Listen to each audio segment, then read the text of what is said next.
Okay, here we are. Episode 61. There we go. Got my players on the screen there. Should have 3 people tonight. We've got Jesse, we've got Kyle, and we're going to have Eric. Jesse will be dipping out shortly, and then he'll be back because he's playing remotely once again. And make sure the stream is all set up here. We're good to go. A little bit different tonight. We're going to have a little laid-back session. See how that goes. Since we don't have a full roster tonight, that's okay. Some things have transpired since the last episode that we did offline.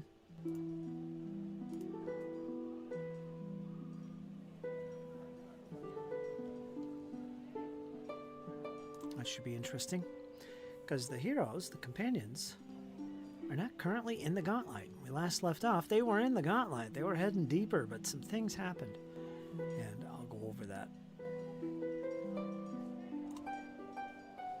Okay, everything sounds good. Gotta double check my settings here, make sure all the sounds are coming through, because I had some hiccups earlier this week. But all looks good. So, let's see, how are we going to do this? Let's introduce the players we got here, and then I'll go into some backstory of what's happened and what's transpired since episode 60. And both those episodes are up, by the way. They're public. You can check them out. I highly recommend it. Episode 5-9 was particularly good. I really enjoyed that. Let's introduce our characters and our players, starting with Kyle. You got a new character tonight, Kyle. What's up? What's going on, guys? I'm Kyle, and I have returned to past glories, i.e., dwarven glories. I will be playing the dwarven fighter known as Arthurian. He went missing for a time in the Gauntlet. Brett will sort of fill us in on more whimsical details as we progress. But it was a lot of fun. Got to yank Lofter out of the way. And, yeah, a lot of hammering, a lot of maiming, I think. And, yeah. We're back on Arthurian. One of the OGs. Yeah, where did he come from? We're going to find out. And we've got Jesse playing as well. He's doing the remote thing tonight. Doesn't have his dice with him, but he can roll. He can roll on here through Kyle. So, what's up, Jesse?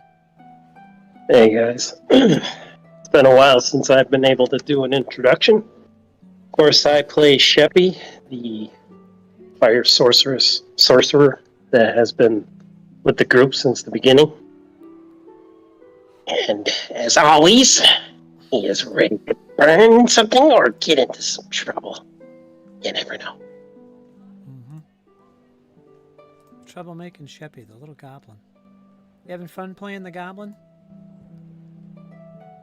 You know it. It's not often people get to play goblins. I think another one of our players in this campaign is contemplating playing a goblin themselves. I won't say who it is, but somebody's working on a backup character that's a goblin, and it's not Jesse. Yeah. So Competition. Yeah. I won't say who it is, but it's not me, it's not Kyle, and it's not Jesse, and it's not Eric. What does that leave? There's 2 left. You can guess. I'm sure you could guess which one it is. Maybe. But we'll leave that. It's a backup character after all. Yep. And we got Eric tonight. He'll probably be sliding in. He asked me earlier if we were having a session because Dizzy got busy and couldn't make it. So he'll be joining as well, I'm sure, with his monk, Cassandra.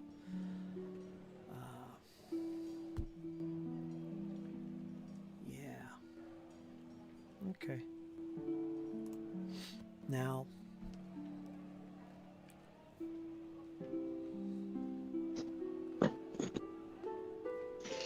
I'll try and be brief with this, but basically, if you remember from episode 60, the characters, the party, the companions, Bjorn, which is Kyle's other character, a backup character.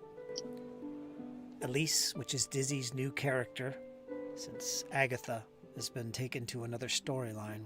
We're doing a separate campaign. So there's Elise, Elven Rogue, Bjorn, human fighter, I believe. Or cleric, sorry, human cleric. And Althea, Cassandra, and Sheppy had worked their way back into the Gauntlet. After remaining on the upper levels and checking out some rooms they didn't check out before, they got into a pretty heavy battle there and they escaped with their lives. And they decided that for whatever reason, they're going to go deeper. Why not? You know? After that encounter, let's go deeper. Let's go right into the jaws of death. What are we waiting for? So they decided to head back down to the next level that contains some strange creatures indeed. Arthurian, of course, and Lofter, if you remember from back a few episodes, they disappeared and haven't been found since. However, that was about to change. As they made their way deeper down into that room with the abyss. In fact, let's change our scene. I think that would be appropriate. Before I go any further here.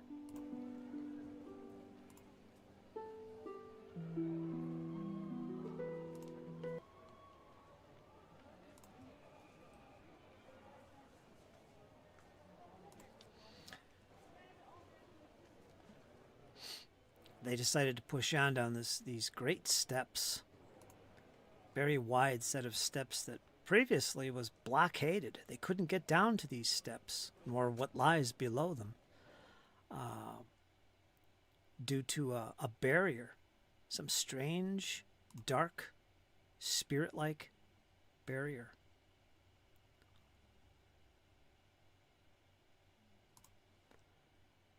But they found a way past it, of course. They found the iconic items of the Rose Guard, which were the heroes that defeated Belcora hundreds of years earlier.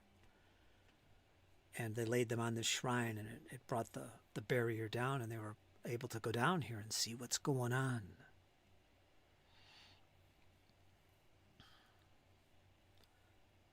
And that's where they're currently about to descend. That set of steps. Now, they've gone through here before, met a few other adventurers on the way. In the process,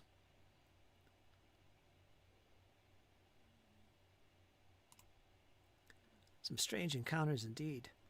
They decided to, well, let's get on with this and let's get down there. We've got to put an end to whatever this mystery is with Belcora. Is she alive? Is she dead? They don't really know. But something is still dwelling here. They're not sure who it is. Now, originally, a month ago, they were hired by the town, the mayor, in fact, to put an end to the attacks on Otari. If you recall, the Gauntlet had come alive. That's the lighthouse term of it. It's long since abandoned. Underneath it is the Gauntlet ruins, where the characters are exploring.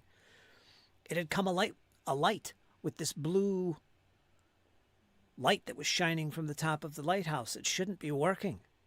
This hasn't worked in hundreds of years, but when it did shine this light, particularly on the graveyard, creatures rose, the dead rose. Creatures transported through the light and appeared. And it was the companions who had to fight off those creatures. And the mayor, the town essentially, decided, you know what? We'll pay you gold coin. We're going to give you 50 gold and all the support we can, those that can, to put an end to these attacks. We can't let this happen again. Women and children, innocents. The whole town itself was at jeopardy. The companions took that charge. 50 gold each they would be paid if they protected the town. A month has gone by, and their reward awaits them. Their payment awaits them.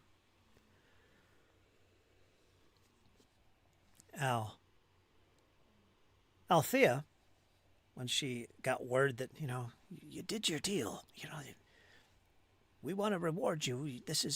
it's been a month since the attacks occurred. We want to give you the coin. It's only right. Althea turned him down. Said, but wait, there's more mystery to behold here. We can't take payment now. And they ignored it. They ignored the reward and went back into the gauntlet, thinking that they needed to do more. But actually, for all intents and purposes, they've done their deed. All the other characters kind of forgot about that. However, there was one particular character who did not forget about that. And we're going to pick up with that in a second, as the characters at the bottom of this set of steps. I'm fumbling words here tonight. You can see that on the screen. We're going to pick up from there. As soon as I get some proper music here.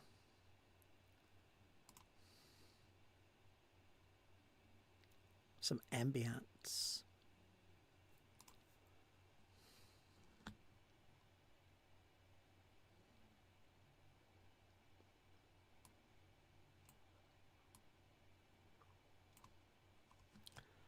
That looks good, except I can't hear anything.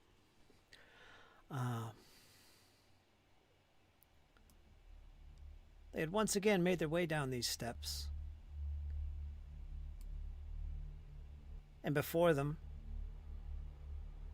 was this great circular pit, an abyss.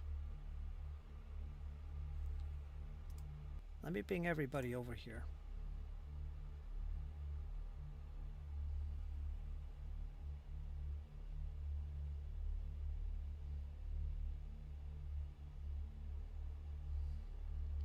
You should see that on the map, Kyle. Oh, yeah.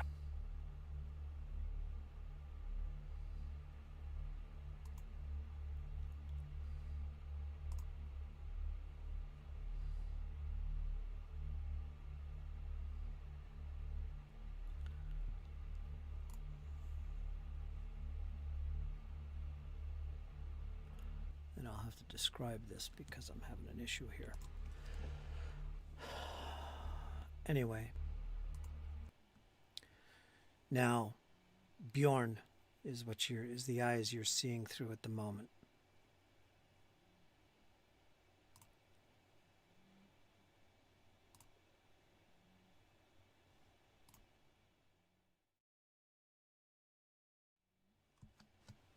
Yeah, we sort of went down through and we went into another room, had a couple cages, walls lined with chains,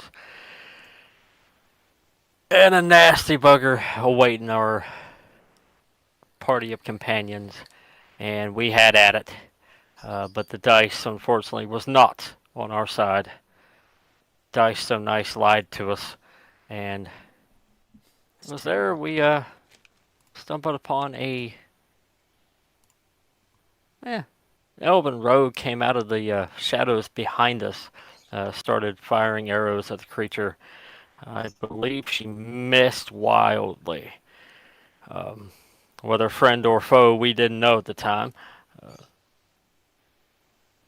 But we were about to find out.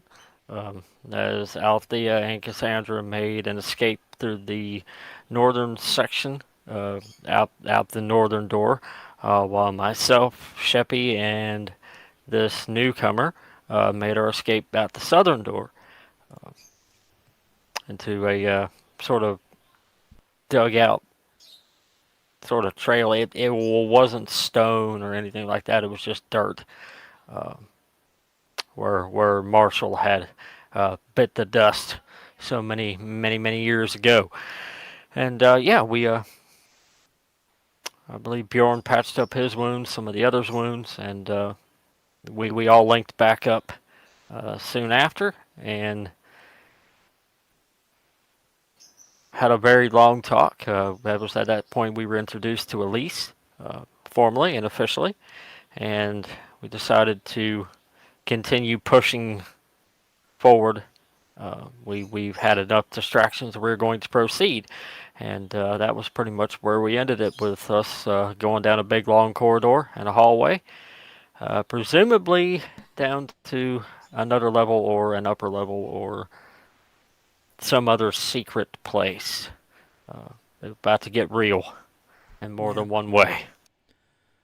That was it's you're speaking of the battle that happened before you descended the steps. That was particularly nasty for an encounter that I don't know.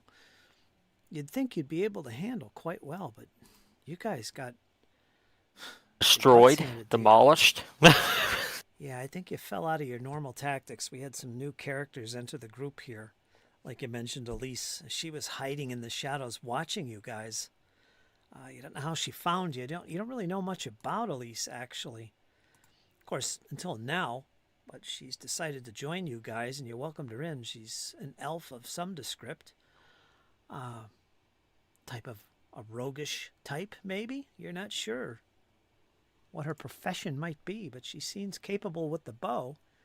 Even though she didn't hit anything, she did fire off a few shots quite rapidly.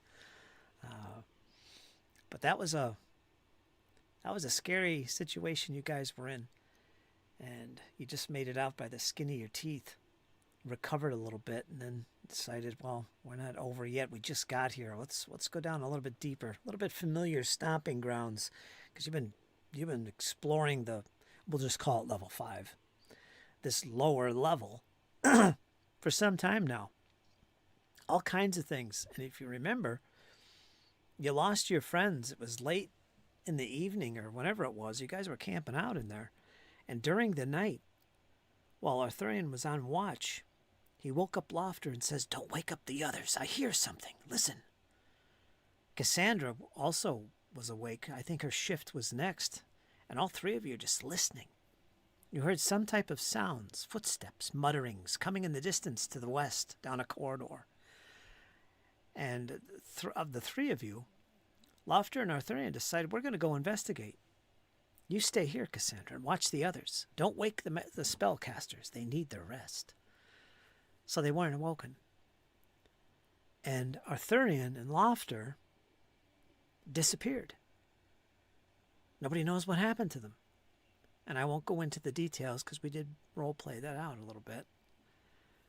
But they haven't been seen in a number of episodes. They're just assumed to be wandering the caves here somewhere, or maybe lost to the abominations.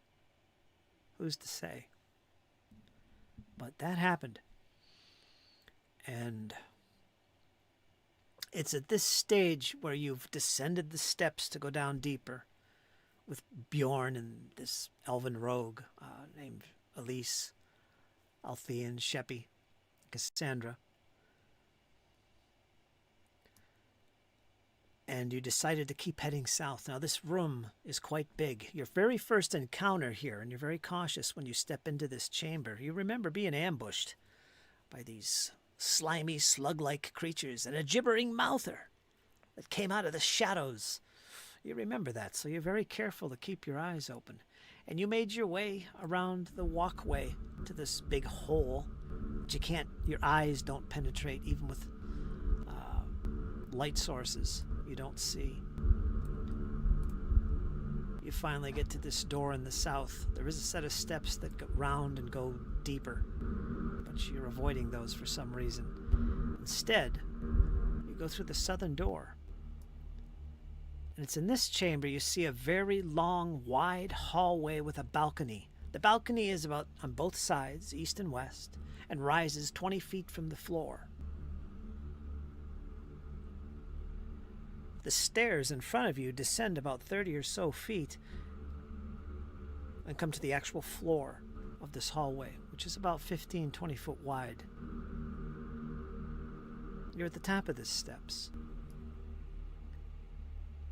Now, Althea recognizes this area, and Sheppy as well. You've seen this before. There's a walkway overhead, currently at eye level with you, where you stand at the top of these steps. There's a walkway directly to the south. As you begin to descend the steps a few feet, suddenly Althea catches wind of something. There's something in the air. Smoke. A pleasant smell, a familiar smell.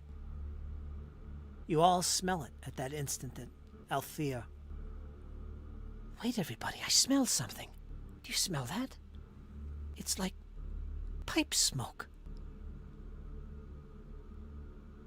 And there you hear shuffling noises coming from the balcony to your right, to the token's right. This area right here. If it'll ping for me. Doesn't seem to want to ping. That area right there, which is to the west. Peering over the rail, you see the burning embers of a pipe and a puff of smoke rise. There is your friend Arthurian, the dwarf. He looks battered, disheveled, and there at his side you can see the familiar figure of Lofter. Lofter is lying on the ground, however. After sharing a few pleasantries, you find out that Arthurian has been wandering all through this lower level here and has some stories to tell. However, Lofter is near death, saved by his friend Arthurian. Some vile creatures had attacked them several times, and they've just made their way back here, finding their way back here. You pull out some ropes from the bag, help them down. It's a 20-foot climb down with the ropes, and you're all gathered together once again at the foot of this, well, in the middle of these steps. And it's at that point you all decide, well, we can't tarry no more longer. We need to get back to Otari and see to our friends and find out what happened. Lofter is near death. Arthurian, beaten. He's got wounds covering his body. A quick heal spell, thanks to Desna. And Althea helps. And you all decide to head back to Otari as soon as possible. You do so. We'll keep this map loaded. You do so, and you find yourself, Arthurian, back amongst your friends at the Rowdy Rockfish. It's about afternoon when you return. Lofter is seen to and rushed off to the Dawn Flower, where healing can be provided. After some short conversations with Althea and the other companions, you begin to tell your tale. You recall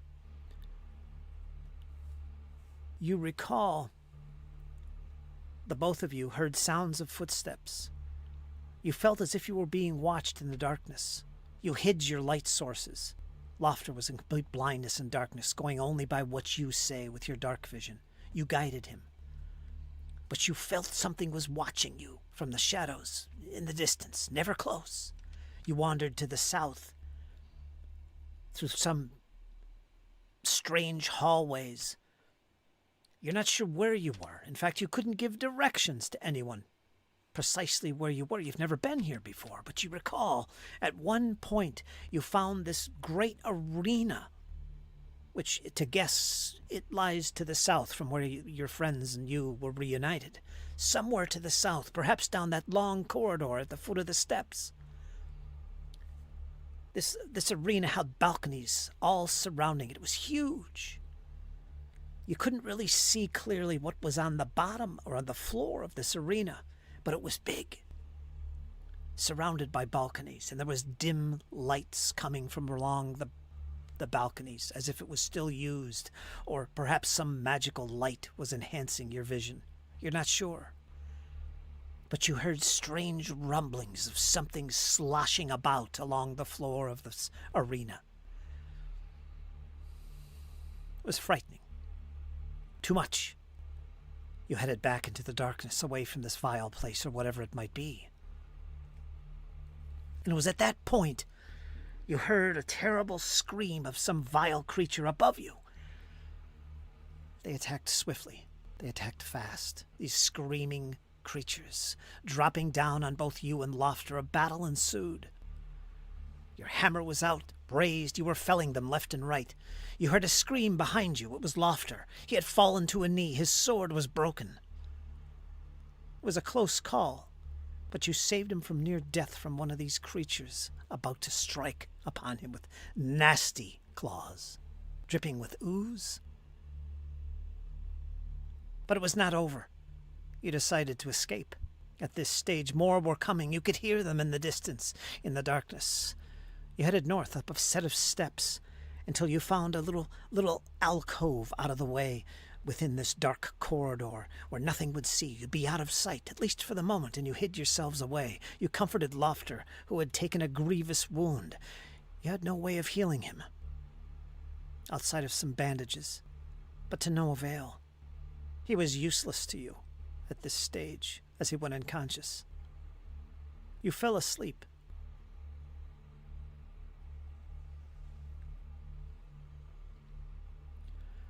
As your eyes peered open, and the gray and black of your dark vision pierced through the shadows,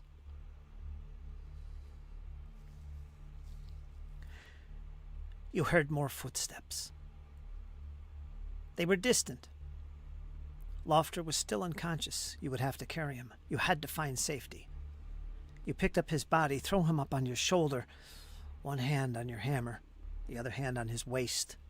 You began to make your way back, trying to find your way back to your friends. You don't know how much time had passed since you had fallen asleep. But Lofter was in no good condition. You did the best you could. You wandered for hours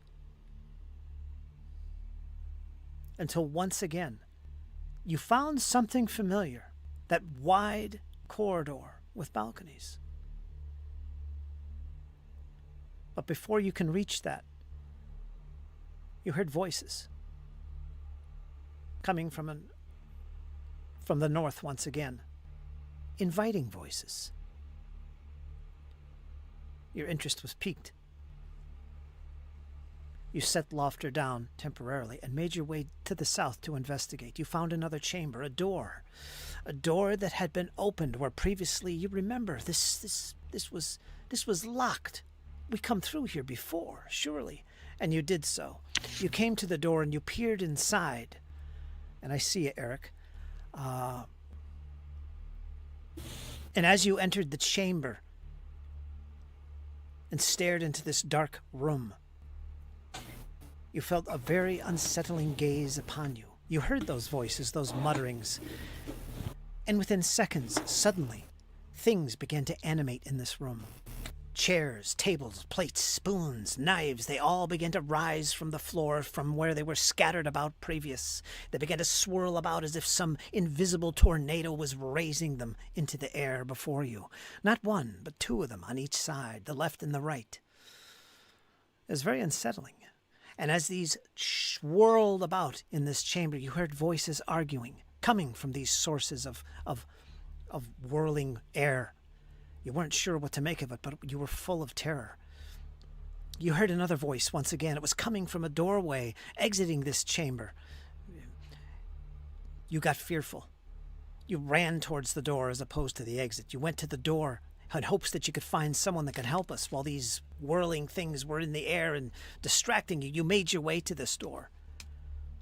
And as you entered this door and got through it and shut it behind you, you look into this clogged 5-foot-wide corridor heading down. A set of steps, and it was clogged with debris, garbage, refuge. Whatever was living and dwelling here had thrown garbage all in this corridor. But you heard voices. You decided to at least investigate, not thinking of your friend Lofter. And you made your way down at the foot of this narrow set of steps, maybe 30 feet. Just to peer around the corner and see what's going on, you came to a door. You opened it just enough to see light hit your face. You adjusted your eyes and you peeked inside, and you seen it looked like some type of tavern atmosphere. But the guests, the patrons, were not human, or at least not anymore. The grotesque figures that you saw at these tables and at a bar were very familiar, actually. Blue-skinned, gray-skinned ghouls, abominations of life. You watched, you listened. There was about half a dozen of them. In the far distant table, further into the room, you saw one that stood out different. It wasn't a ghoul at all, although his flesh was pale. It was some type of elf. Perhaps one of those rumored dark elves that you've heard so much about. And you think about it, you think Volok was a dark elf. And there this individual with long white hair was seated at this table, kind of to himself. Suddenly, the door is yanked open, and you are revealed. Both hands go to your hammer. "What do you want? Why do you come down here, dwarf?" says the voice. You're not sure what to make out of this. You stand your ground, you brace your hammer. What do you say? Foul, pitiful creatures. And just then he pulls back from you. "Now, wait a minute. Were you sent by Belcora?"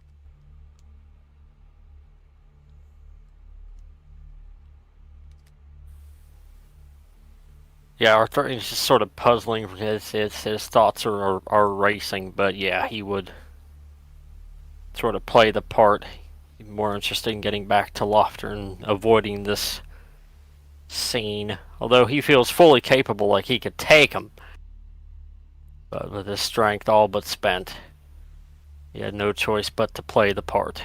And as you do so, you loosen the grip on your hammer, not being as threatening at first, to see what plays out. The creature backs up. The other creatures pay no attention. "Well, then perhaps you should come in. There's drink here." And he invites you in. Going along with the ruse, you do so. You find yourself seated in this tavern-like atmosphere where there's maybe a half dozen of these ghoulish creatures. A couple of them are chatting amongst themselves. The others are scattered around. They look annoyed, but they're keeping to themselves. Of course, that one individual that looks like a dark elf sits at another table, some ways distant. You order a drink from the barkeep, who is a nasty-looking ghoul, bald, chubby. But that does happen. So you have this little situation here. You're not sure what to make of it. Well, you're actually in a tavern with ghouls. What's going on here? Totally what you would not expect. You're not sure what to make of this. But after about 30 minutes of sitting here, this ale is of no interest of you. You take a sip, but the smell is enough to drop you, even a dwarf. And you don't even go past that one sip and slide it away. But not engaging in any conversation, you just take in the sight with your eyes and ears and make your way away from the table and back up those steps. Yeah, I'm out of here. I've seen enough. I don't know what this is, but I'm out of here. And you make your way back up into the chamber, thinking of your friend. And as you do so, they pay no attention to you, oddly enough. But you make a mental note. There's some weirdness down here. You make your way back up to that chamber with the whirling funnels of whatever that was. You don't see those whirling funnels of air anymore, nor the animated dishes or whatever it was floating in the air. But you hear the voices. And it's like these two disembodied voices are arguing with one another in this chamber. And you hear them. You can't make out exactly what they're saying, but you can tell they're annoyed. And they're arguing with each other. At that point, you hear a third voice. This one is coming from the entry door that you came through originally. It sounds like laughter. Without making haste, you rush off back to your friend, who you left just at the foot of the steps, maybe 30 feet from this chamber's door. And you rush your way back, and there you see him. Comforting him, you decide, "We should push on, my friend. Let's get to that hallway. Surely Althea's there." And you continue your journey. The only thing you heard from Lofter was some groans of pain as he comes out of unconsciousness briefly, and then falls again into his slumber. It doesn't take you too long from that point to find that wide corridor with the balcony. Exhausted, you fall to the floor, your back against the wall. You can see the exit and the set of steps that leads up where your friends are most likely going to arrive, but you're exhausted. You begin to fall asleep.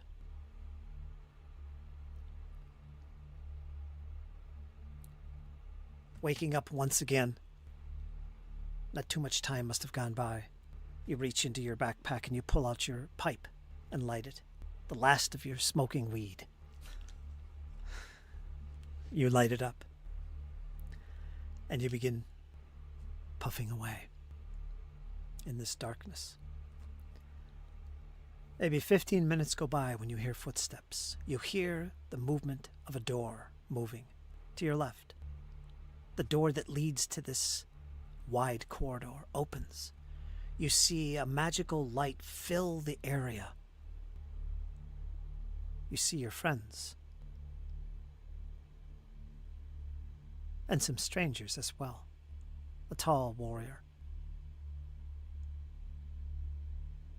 A hooded female is the most you could make out as well. But you see Althea. You see Sheppy. They're easy to recognize. And you see Cassandra. The first to enter. And it was at that point that you guys found each other. Now, I hope that by running you through that once again, Kyle, what happened, what you encountered, this you would reveal to Cassandra and Sheppy and the others that are gathered around the table at the Rowdy Rockfish when they ask you, what happened? Where did you go? So Eric, your character, everything that you just heard when you entered, that's what he discovered. Something goes off in your mind, Cassandra, when he encountered this one area that he described as a large arena with many balconies. You remember that as well because you also got lost. And you remember seeing that arena as well. Like you also didn't tarry too long in that area. You left. But yeah, that's something you also encountered. Got it. So, to recap what I said earlier, Eric wasn't here, but at this point, you all greeted one another. You helped each other down, Lofter and Arthurian, made your way back out of this place to Otari. It's about early to mid-afternoon by the time you get to Artari. Lofter has been taken away to the Dawnflower Library, the temple, to see healing. The rest of you have gathered at the Rowdy Rockfish. Arthurian refuses any help, but obviously he needs some healing. Althea's there to provide, as well as you, Cassandra. And you're all currently gathered around your table. We've got Cassandra, Sheppy, Althea, Bjorn, Elise, and of course Arthurian are all gathered there. So if there's any questions or anything else you'd like to discuss as you just arrived, you've got Arthurian here, he's feeling much better. Lofter's taken to the temple. If there's anything you want to discuss or ask, you can do that now, and then we'll move on. So that's where we're at. So Cassandra, after hearing the description of Arthur, I'm going to call it Arthurian's escape from the Gauntlet. Pretty much what it is. Yeah. So, first, she gives a bow with her head and says, "My friend, I feel..." And of course she struggles with her words. "I feel happy to see you again. I thought you dead. Please do not take that as a disrespect as regards your abilities. It's just... this place is filled with mysterious dangers, and you were alone. And so I am happy to see you here with us again, hale and hearty. It was about time. I'm sorry you had to do this alone." Lofter's a lot heavier than that little meat bag looks, let me tell you. Especially in full armor. Yes, it was good to see you as well, lassie. Sit down, have a brew. We're going back here in a minute, but have a brew. She arched an eyebrow, and then she's like, if we're heading back, I think I will drink water first. Well, what did you discover since I've been away? Care to fill me in on what the group's been doing? So she furrows her brow, and as though she's trying to recollect everything. And then she says, we met others who are also in the gauntlet for their own reasons. We have lost others. Agatha is no longer with us. I do not mean to say that she has perished, only that she has left.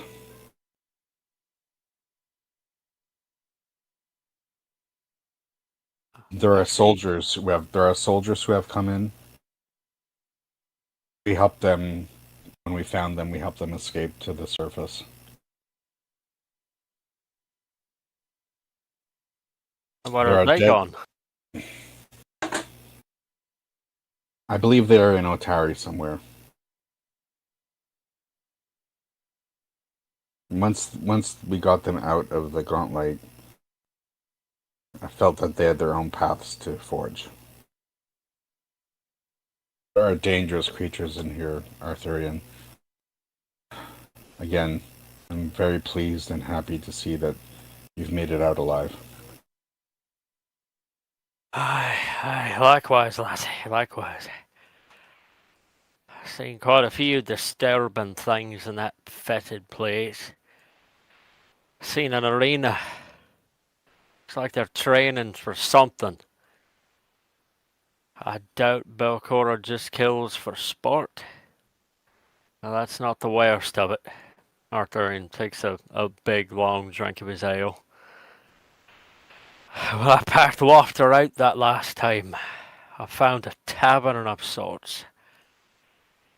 And you wouldn't believe what I found in there. So she looks confused and then she says, did you say you found a tavern in the gauntlet? Aye, lassie, aye. What was in there would make your blood boil. Did I hear you correctly also in that you said you don't feel Belcora kills for sport?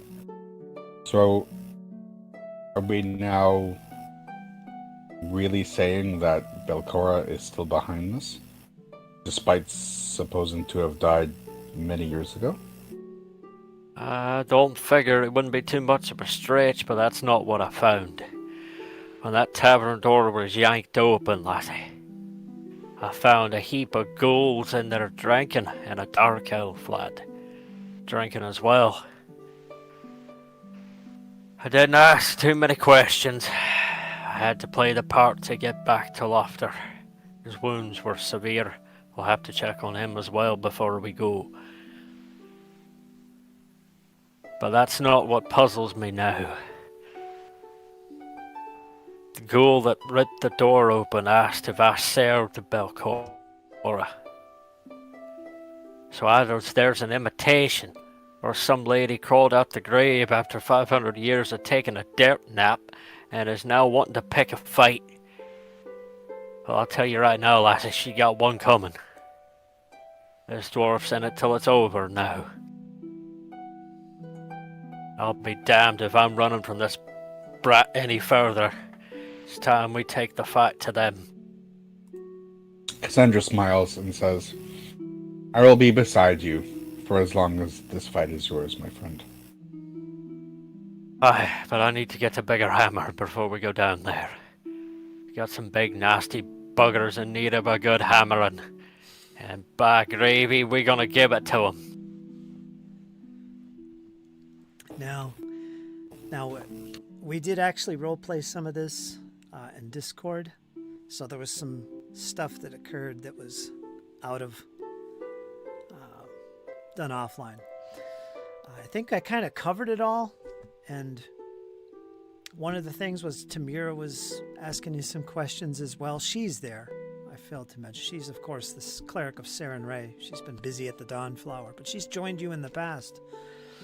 Althea, well, let's do it this way. You guys have all agreed. Well, one of the things, Arthur, and I think you pointed out, was that what about our pay? You bring this up. You seem quite determined. You've heard that there was coin owed us. And you, unlike Althea, were quick to take up that offer and go reclaim your coin. And I think everybody at this stage decided, you know what? We did our duty to stop the attacks on Otari. That's what you were hired to do. And you've done so for like a month. So, regarding the mayor, he scoffs at Belcora being alive or anything like that. All he knows is you guys did your deal. And he's more than willing to give you each 50 gold pieces, as was agreed upon, for what you've done. If you care to go back into the gauntlet and find out more, that's up to you, but he's satisfied, so you all have received 50 gold pieces to do as you wish with. That's 500 silver. That's a lot of coin for you guys. And I think some of you have been spending, so if you want to do any more shopping, you can do that now as well. Althea claims her coin and she disappears. She heads back to the Dawnflower. She has some things to attend to, including checking on Doriana. Bjorn, what happens with Bjorn? Kyle, because he is your backup character. Yeah, Bjorn would go back. Actually, no, he would actually go to the Otari garrison and offer to train their recruits,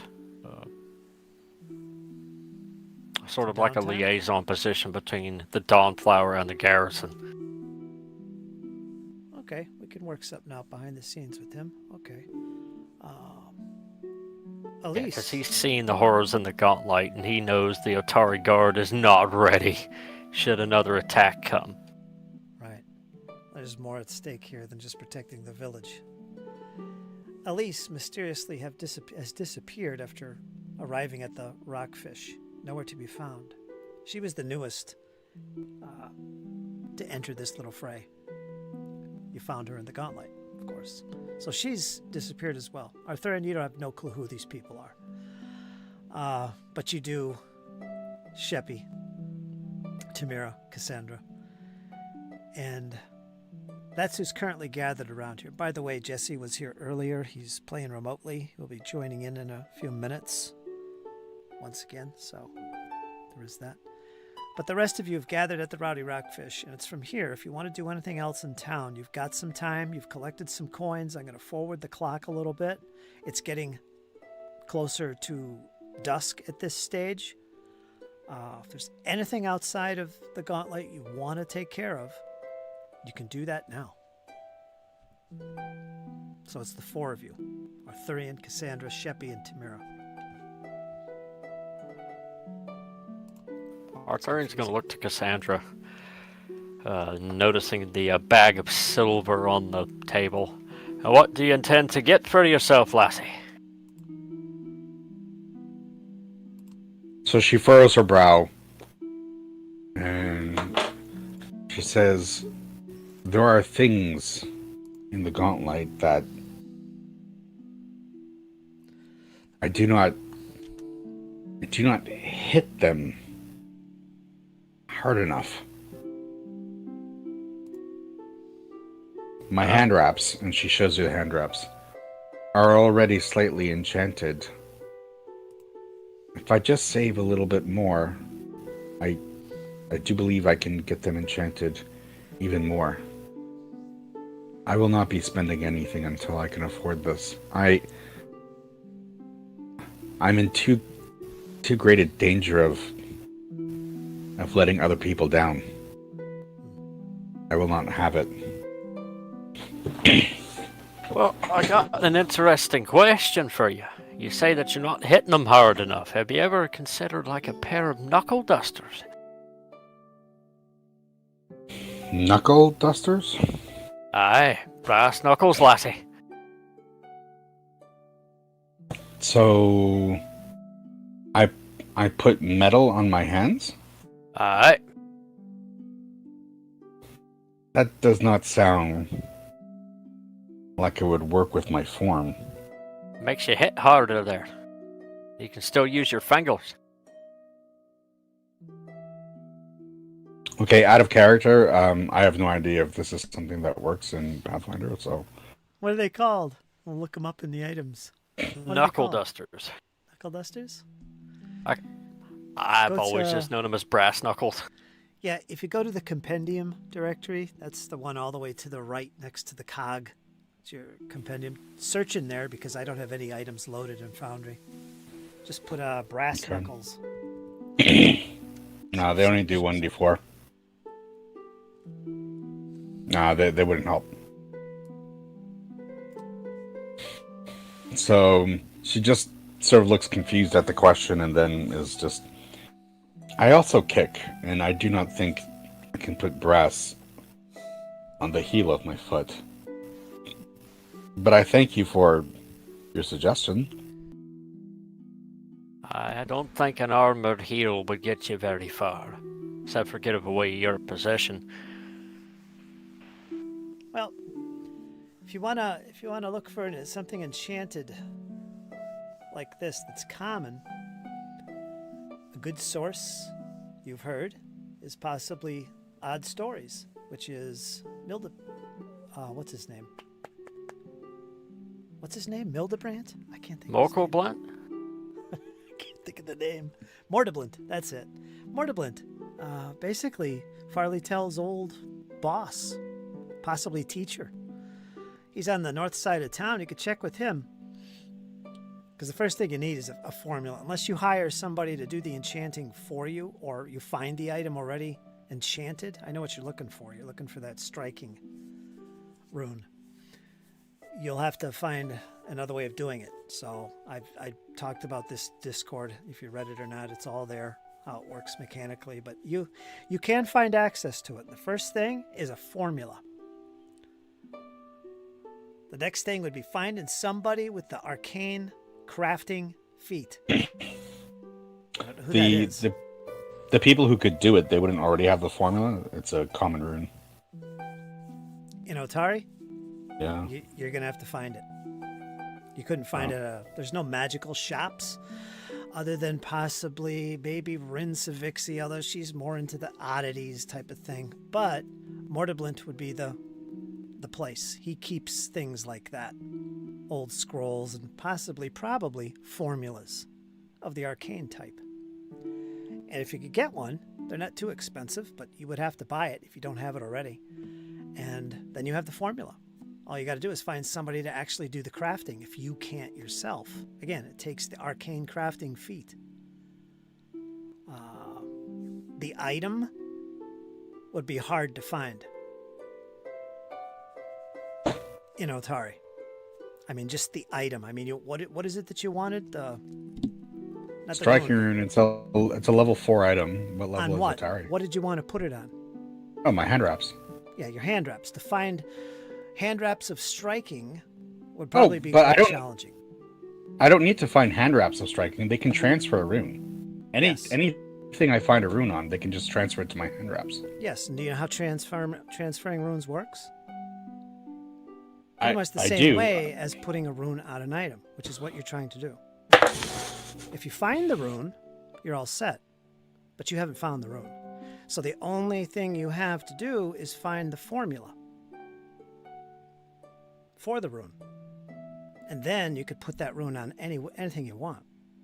The first step is to find the formula. What I'm saying is that if you wanted to find the item itself, hand wraps of striking, that would be challenging. That's already got the rune on it. But yeah, it's a common item, level 4, the rune, that is. All you have to do is find that. That's pretty common. That would be Mordeblint. Or possibly you could try the... what's it called? The market. You might come across somebody who sells things like that. That would be another place you could check out. But that's something to keep in mind and keep your eye open for. But you do have some names, the Otari Market and Mordeblint. So you might want to check in those places just, to see who has them if you can't afford it now. The formula, that is. Or possibly ask some questions around, do you know anyone who could transfer or put this rune, craft it for me on my wraps? You need to find that out too. Again, Okay, well, if we have time, I can check mortar blunts and maybe Ren's. All right, you could do that. How about you, Kyle? What's Arthurian gonna do? You're still in pretty bad shape, but you don't have to knock your hit points off. Not yet. Yeah, Arthurian's actually planning a trip to Ren himself. And he looks to Cassandra. You're welcome to come with me, lassie. She might have something for you. Maybe. So she nods her head and is like, okay, let's go. Alright, let's be about it. You coming, Tamira? Three's Yes, a party. I have some time. I'll join you, Arthurian. Someone has to watch you before you get yourself in more trouble. And she follows behind. And Sheppy, I imagine he would... Let me think. Yeah, he's with you as well. I'm sure he'll want to do something when he gets in the game here. So you're heading to Rin's? Yeah. Okay. Let's see, what time is it? It's almost dusk. Yeah, you find her there. And she's hanging out. What can I do for you, Arthurian? What would you like? Well, I'd like to speak with you about a matter of counsel here in a moment, but I believe Lady Cassandra has a few questions of her own to attend to. I'm about magical thingies and kicking thingies harder, and I personally just hammer them, but she's a kicker. Yeah, and you asking for that rune. She has nothing like that. She has no formulas or no items like that. But she does recommend Mordeblint, most likely, because he collects old books and tomes and scrolls of that kind of thing. He probably does have it. Okay, so she thanks her for the suggestion. Well, don't go nowhere, Cassandra. This is a war council after all. Might as well have us all gathered. She smiles.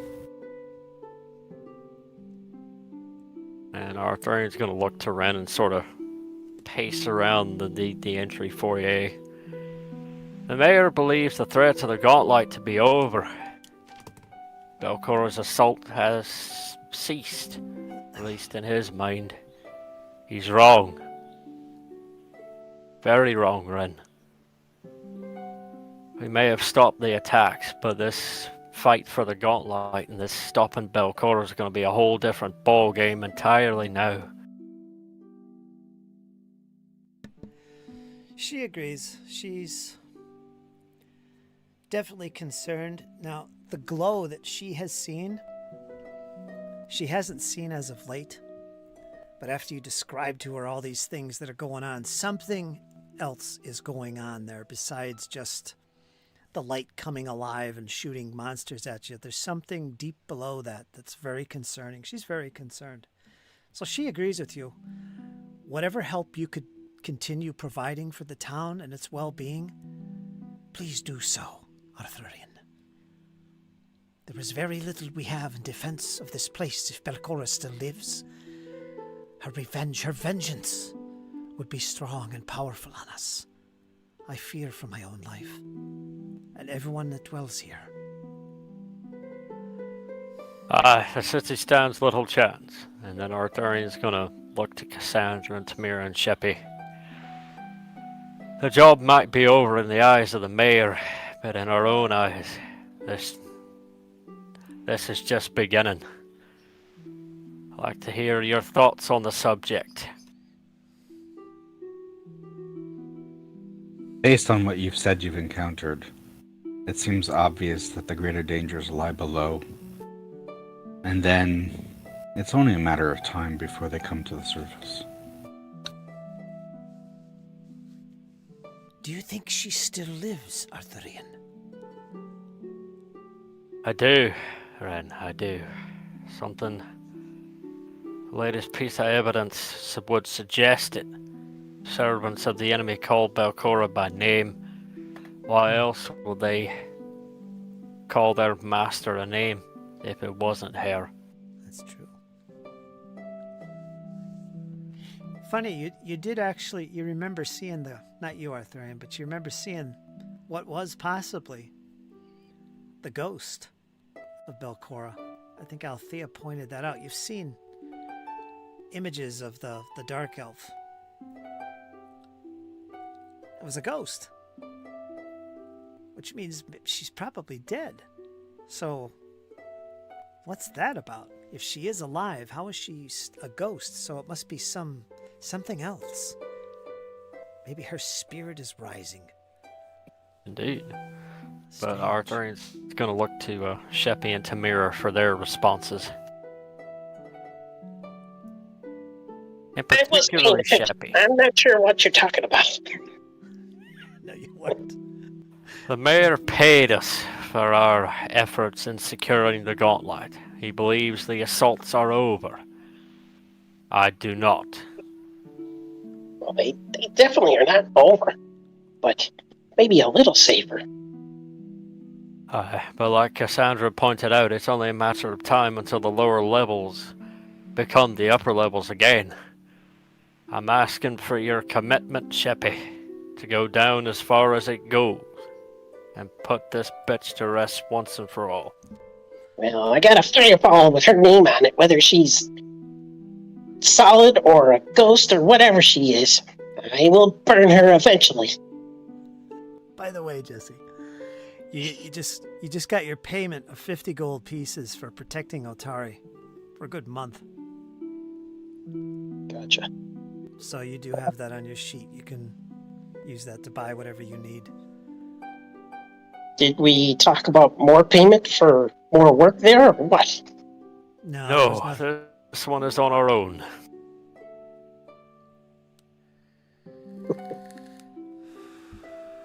Les Ren, of course, wants to pay us. Well, Mr. Mayor, you see, Sheppy don't work for free. Oh, you. There should be some more payment here if we're going to risk our lives for the town of Otari. What's your alignment? Don't you agree? Are you a good guy? Hmm? What are you? Neutral. You're True neutral. True and through? You're one of those. Actually, Perhaps you might want to check my my to alignment, say that. because I might be something else. Chaotic evil. No, he's true neutral. Yeah, just true neutral. So Yeah. whatever benefits him, he's going to do. Yeah. But Arthurian just looks to Sheppy. Then in the morning, we need to go speak with this mayor again. The threat's not over, lad. I've seen 5 ghouls and a dark elf drinking in a bar. I sat with them for a little while. In a bar? Aye, there's a tavern in the Gauntlet, down in Did you the lower slay it? levels. No, I didn't. I had Lofters to contend with. His wounds were quite severe, as you know. Mm. If I'd have lingered, Lofter would have died. I So I see. got out of there. And what of you, little Tamira? Where is your stance on this mess that's about to erupt? I have set foot in that place, and it is dark indeed.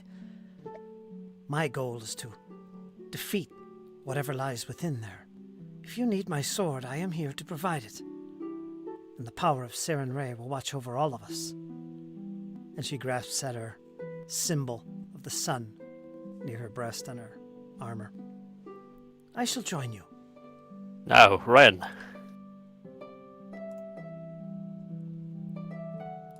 Rin. Yes. Would you be Rin. alright if we used your house, for lack of a better word, for our meetings before we return to the Gauntlet?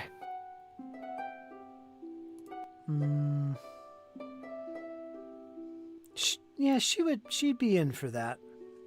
No diplomacy check. She'd definitely be willing to do that. She supports you guys in your efforts as much as she can. And she's definitely not in agreement with the mayor about all this. She thinks that there's something else still going on there, and she's very afraid of it, and she's willing to help any way she can. So she agrees. Whatever you need, or whatever space you need here. She doesn't have much, but there's like maybe 3 rooms. There is a basement, but she doesn't allow anyone in there. Oh, I wonder why. Yeah. She does have a big backyard though that you've seen before. With a good view of the gauntlet. And the stars. So it seems we're all in agreement. I petition this council to double down our efforts in the excavation of the gauntlet. We all good with that? Excavation of the Yes. the Excavation. What are we doing? Digging? That's a lot of work. gauntlet. What? We gotta root them out now. We're digging a new tunnel. I did not think you meant that literally. Is this how dwarves deal with their enemies? Aye, you root up underneath them and blow them up. That's how it's done. That's just it. So, if you need space to store things or to meet and discuss in privacy or otherwise, you can do that here. She does have one back room there where you can be, it's quite private. Next, I say we meet with the mayor. Should we wait for the morning? Take a night to rest and recover. I see Cassandra you nods. eyeballing that clan dagger, Sheppy. Keep looking at it, lad. I don't know what you're talking about. It is nice, though. You better hold on to it tightly, because you never know it might go missing. It's all that remains of my clan, lad. Your clan is a dagger? You are strange, Arthurian. No, Sheppy. Perhaps one day I'll tell you about it, but my clan is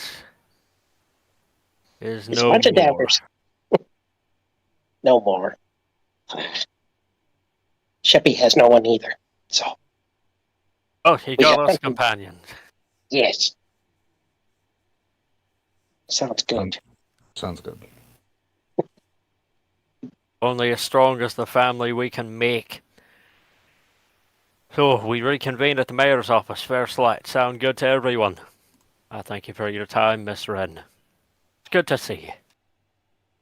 You as well. Was this Rin that we were talking to? Mm-hmm. Before Sheppy leaves, he wants to ask her some things. He'll stay behind. What do you want to know? Well, you see, Sheppy has coin. And I need something, anything, that might help me. What do you have? Do you have anything that I can pay for? Scrolls or weapons? Scrolls, potions, whatever she's got. I'd have to look. Maybe at a magic robe or something. Anything. I'll have to look at her wares when I get logged back in. All right, so you can do that now, Arthurian. And Cassandra.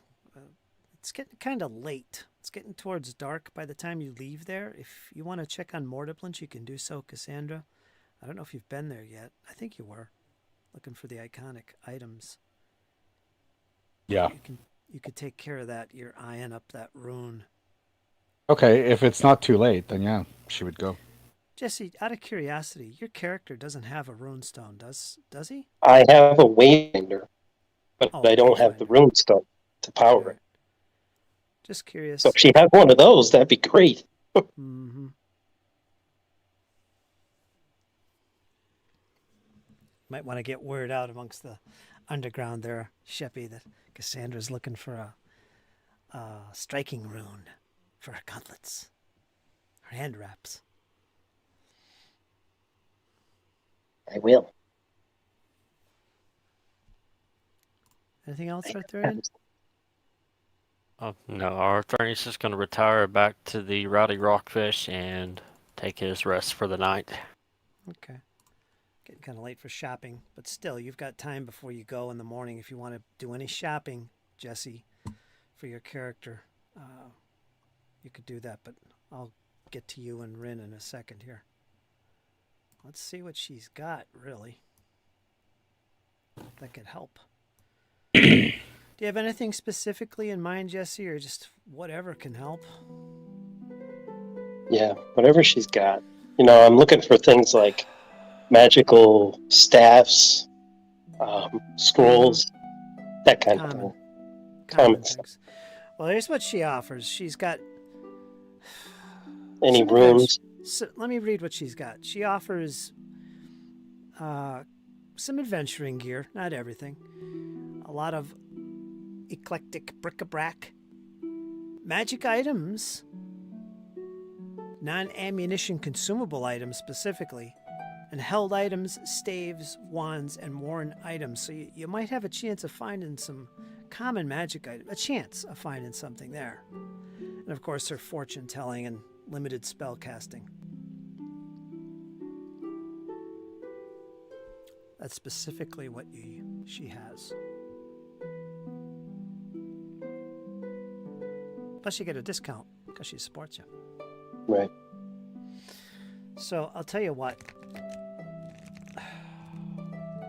You got your rule book, right?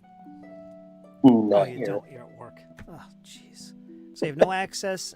I'm not going to look up all the different things you could purchase. You have to come to me with some idea of what you want. Yeah. I think.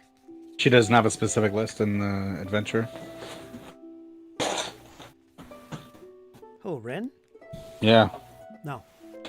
No. Just what I just read. That's it. So, if you're looking for staves and things like that, or wands,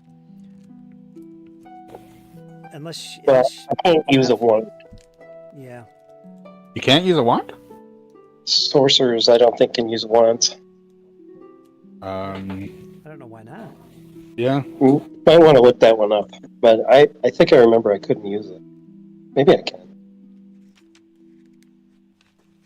Most staves are going to be outside your ability to purchase, unless you have more gold than I'm aware of. I have quite a bit. Like 200 something? Yeah, he's got like 268 gold. Oh, okay then. Shippy. Well, Shippy don't sell. You don't buy nothing. I've been saving these shiny things. I'm not quite sure. What would be ideal is if you go through your book of or list of different items that might be interesting to you, common ones, like a stave of whatever, and then come to me with this little list and say, do you have this? Do you have that? And we'll see if it's available. And if so, here's the price and you can get what you want. That'll save me a lot of time. I don't know what specifically you're after. I can't say everything common is available. Maybe like a staff of healing or something. Yeah. You can Or a use staff that of kind fireball. You can use Something right? like that. I think so. You'd have to look it up. Yeah, I have to don't refresh my remember. memory here. Yeah, I would need to be refreshed too. Yeah, so that's something we can do. If you want healing potions and things like that, bombs, you can do that. Alchemical items. There's herbalists here. You can get that stuff. They're not magical. All right, so think about that. Ponder that when you get home tonight. Maybe break out your rule book. Help me out here, huh? Yep. You might find something. Like Cassandra, she knows exactly what she wants, and let's go to that. You get to Mortiblint's, and he rummages through his books and things, and he does have some formulas. Specifically, what you're looking for is the striking rune. If you'd like a formula for that, young lady, I do have one here. It will cost you some coin, mind you. He does have it. He has it's a striking rune, so it's a +1. And Yep. that's going to cost you some coin. Where is that? I forgot. Formulas? Formulas?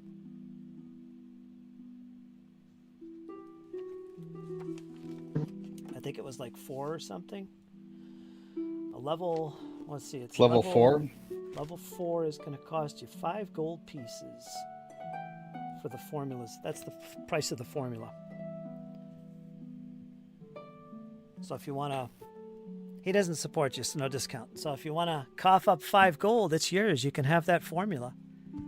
And what do I do with the formula then?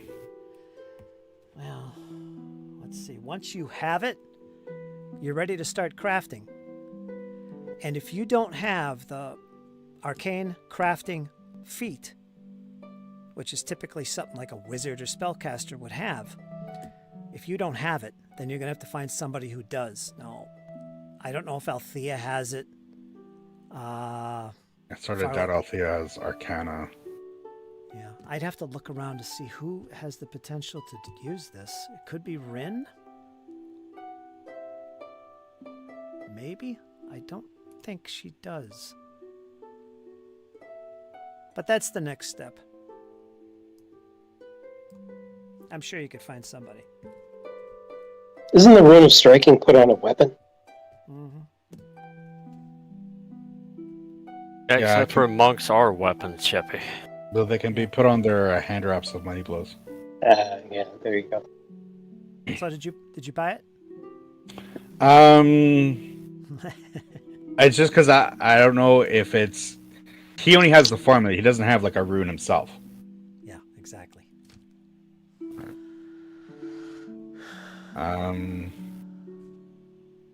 Okay, I ask if... whatever, I don't care. Alright, I'll buy it. So 5 gold? Yep.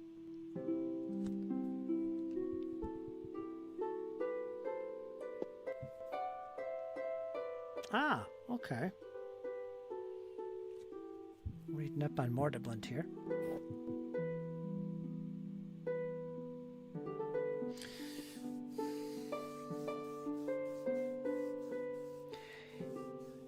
He looks at your concern as you cough over the coins, and he asks you, "What bothers you? You do need this formula, correct?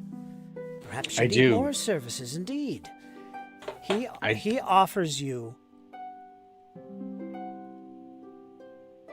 At the end of the day, he will offer you to put that on your wraps. If you need somebody to craft it, he's willing to do it. So her face brightens because she wasn't really sure what the next step was. Yeah. And I so get it. she thanks him for his generosity. Right. So I recommend buying the formula. Go ahead and pay the 5 gold, and you can come back to him. And when you're ready to pay the price to have it done, since it's going to cost you money and it's going to take time to do that, you can do that. But he is the source for that. He does offer that source or that service. He can help put that rune on your wraps. So you're all good with that. I just had to look something up, so you lucked out. Okay, can I get a sense of how long it would take?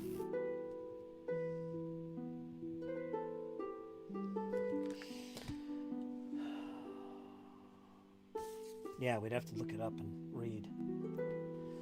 Well, Crafting. let me just... We could do that now. It's in the skills section under crafting. Because this is a cool feature in Pathfinder, of course, the runes and stuff. And I don't think any of us have really delved into it too much, so this would be a good time. This is under crafting. If I could find it. There it is. Page 244. And there's basically 3 types of crafting. You have to be trained. To craft an item, you must meet the following requirements. The item is at your level or lower, which it is, you're level 5. An item that doesn't list a level is 0. If an item is 9, blah, blah, blah. You have the formula for the item. That's the next requirement. Crafting formulas below for more information. Or getting formulas. Well, you have one. You also need an appropriate set of tools, in many cases a workshop. For example, you need access to a smithy to forge a metal shield, that kind of thing. Okay, you got somebody that can do this for you, so you don't have to worry about that. You must supply raw materials worth at least so much of the price. So those things you need. You got somebody that's willing to do this, so it's just a matter of how much is he going to charge you and how long will that take. So if you want to read that, Eric, Looks like I'll it's give you 4 a days. Yeah. After 4 And- days and fail it, you can attempt a crafting check. Yeah. So basically what'll happen is Mortiblint will be making some rolls. And then I'll give you the results of those rolls and see how long it takes or if there's any more money or resources that's needed. That's up to him. But that gives you an idea. And that's the rules for it right there. So you can read that at your leisure to know what you're looking at. When you're ready to pay the price, we can go through that. Did Arthurian intend on going back into the Gauntlet tomorrow morning? No, he intended on going to see the mayor tomorrow morning. Okay, well then there's no reason I can't pay Mortal now if I have enough money. Okay. That's the question. So let's find the price for this. It's 65? Yep. 65 for the rune. That's to craft it. That's what the price is.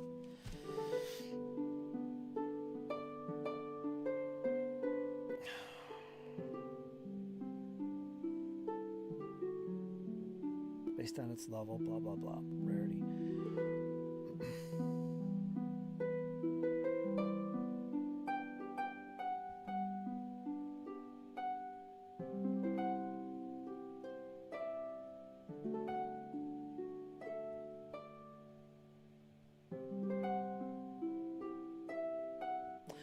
Amount is determined on table 4.2. Income earned? What is that referring to? These additional prices. No, that's if you want to spend your downtime crafting to make a living. Is it? Yeah. If your attempt to create the item is successful, you expend the raw materials you supplied. You can pay the remaining portion of the item's price in materials to complete the item immediately, or you can spend additional downtime days working on it. For each additional day you spend, reduce the value of the material. What is it talking about here? There's a cost of 65 gold.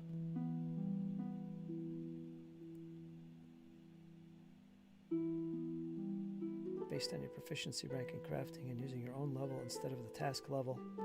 So you start with spending raw materials doing half. If you succeed at the craft check, you spend the remaining half. So it comes out to 65. And then you have the item. If you you have it immediately, or if you want to spend more downtime days, for each additional day, you reduce how much it costs you to finish it. And that's using table 4.2. Or your proficiency rank in crafting. You should do this. You should be running this game. I really like the downtime rules in this game, actually. Yeah. Yeah. They really add life to the different characters. They do. For a lot of characters, this is how they make their money, so they can afford their things. Like if you were running an alchemist, for example. Mm-hmm. We've only done that a few times. You guys are heading right back into the gauntlet before anything happens. Okay. Here. Well, it's kind of irrelevant because I don't have 65 gold. I have 60 and 10 silver. So he's not gonna be able. He's not gonna be able to do it now anyway. So I'll just have to make some more money before I come back. All right. I'll tell you what. You've got the formula, so you're good with that. You've got a source to actually make this for you. We'll figure it out as we go along. All right. So make some more cash, and then we'll get into this. Gives me time to read the freaking rules a little bit more on crafting. Sound good? Okay. Okay. You read them up too. Let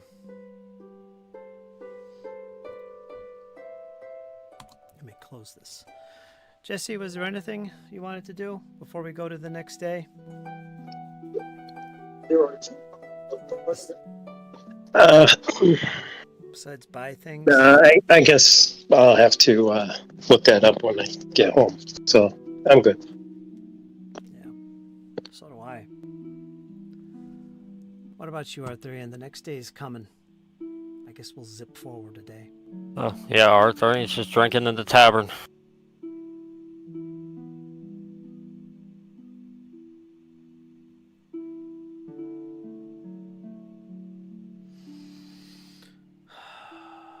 One, two, three, 4, 5, 6, 7.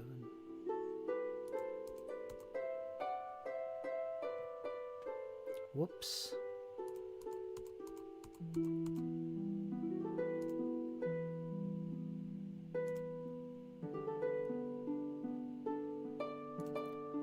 Alright, we'll go to the next day.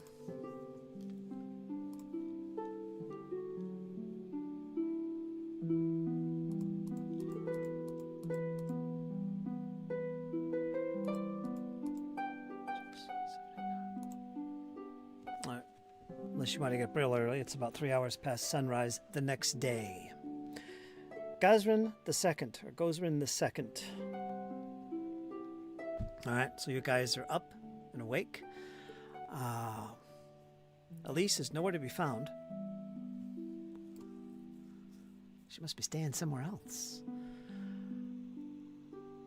So whatever else you guys want to do, go ahead and do it.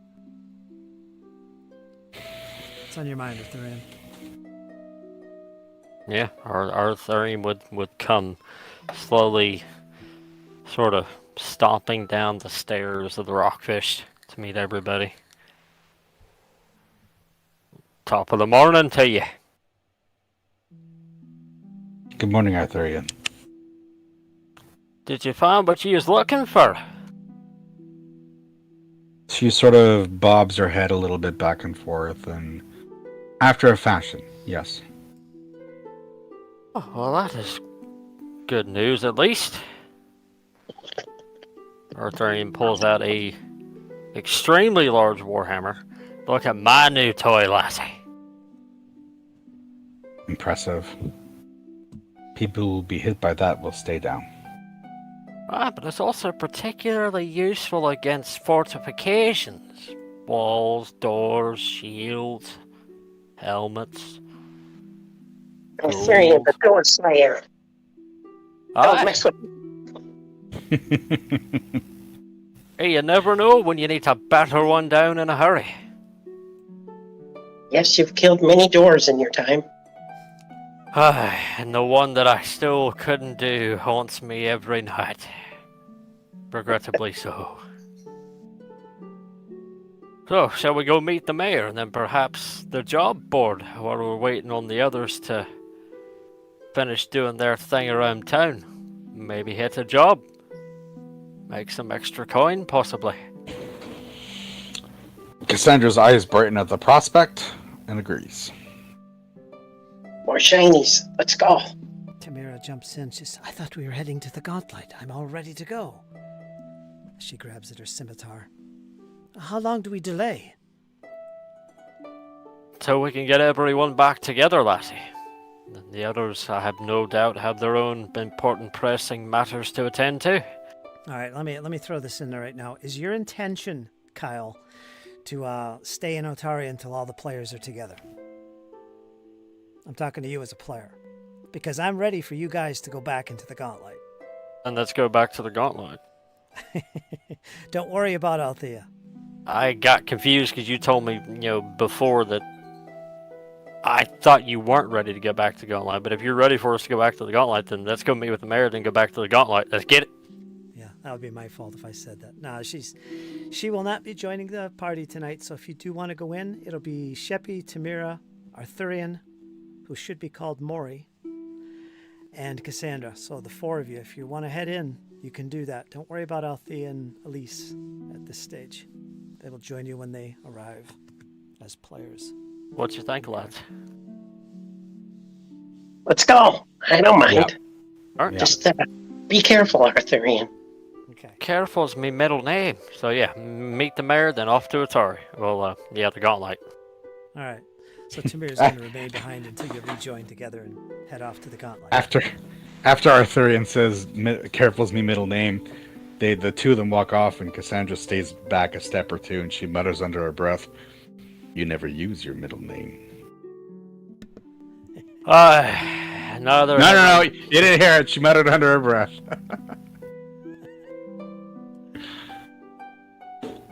I think it's a good time to point out, Kyle, that your character, at some stage, he's going to reveal his actual name, his front name.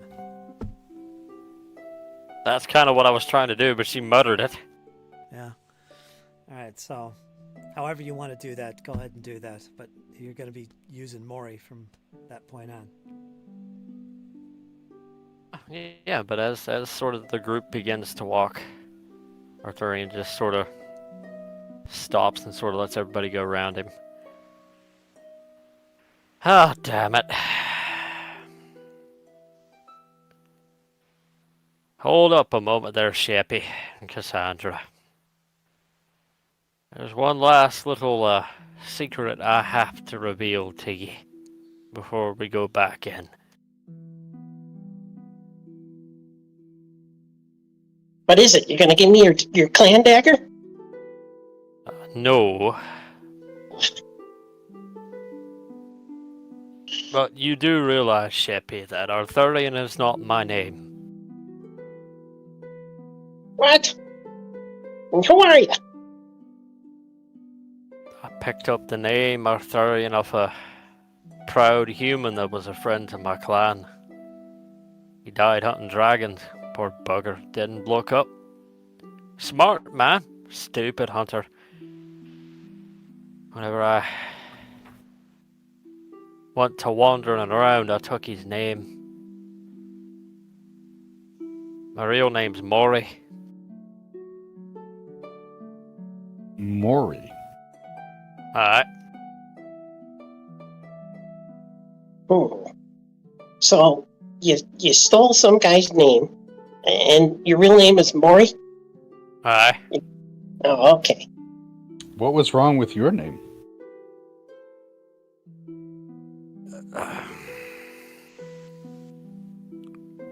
Perhaps one day I'll fill you all in on that. It was a great disgrace. And for now, I'd like to leave it at that.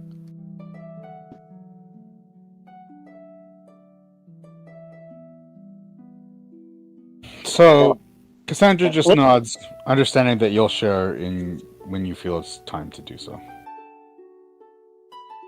Well, don't be offended if I call you Arthurian for a while. It's going to take Sheppy a while. I will not be offended, Sheppy. I will not be offended. Does anybody have a lore skill relating to Dwarven society? I doubt it. No. Nope. Would anyone like to make a society check? If they know anything about the traditions of dwarves and what this might mean? That he hid his name? Sure, why not? Go ahead and make a public society roll. I won't tell you the DC, but go ahead and make it. It's probably based on wisdom. It's not going to be good. Intelligence. Well, charisma's mine. My key. Oh, look, 11 and 12. Probably together they don't hit the DC. I'm sure I don't have any idea. You both have no clue what he might be on about. But Maury sounds like a good Dwarven name, I guess. So, whether or not there's more to it, you don't know. You can always use Hero Point if you wish. Nah. Okay. Alright, Arthurian, unless you reveal more, that's it. Maury it is. Yeah, that's all he reveals at the moment, and sort of presses on to the mayor. Hold on, there's Tamira. She's there too. She knows a thing or two about dwarves. She's an expert in dwarven lore. What is it? Society, I said? Yeah. Yeah. Let me see if she pulls it off. I'm curious. Dun, dun, dun. Da, da, da, da, da, da, da. No, she got an 8. No We modifier? are clueless to I'm dwarves. pretty sure she might even be convinced that I'm not actually a dwarf. Wow, she has no skill in that? Let me take a look. No, I guess she doesn't. Nope. She's level 5. Okay. Alright, she doesn't say nothing. She just lingers behind you guys as you make your way to the mayor's household. And you do so. You're greeted by the servants at the front gate early in the morning, and you can meet the mayor. He is awake and about. He just finished his breakfast. You could meet him in the meeting room, in fact.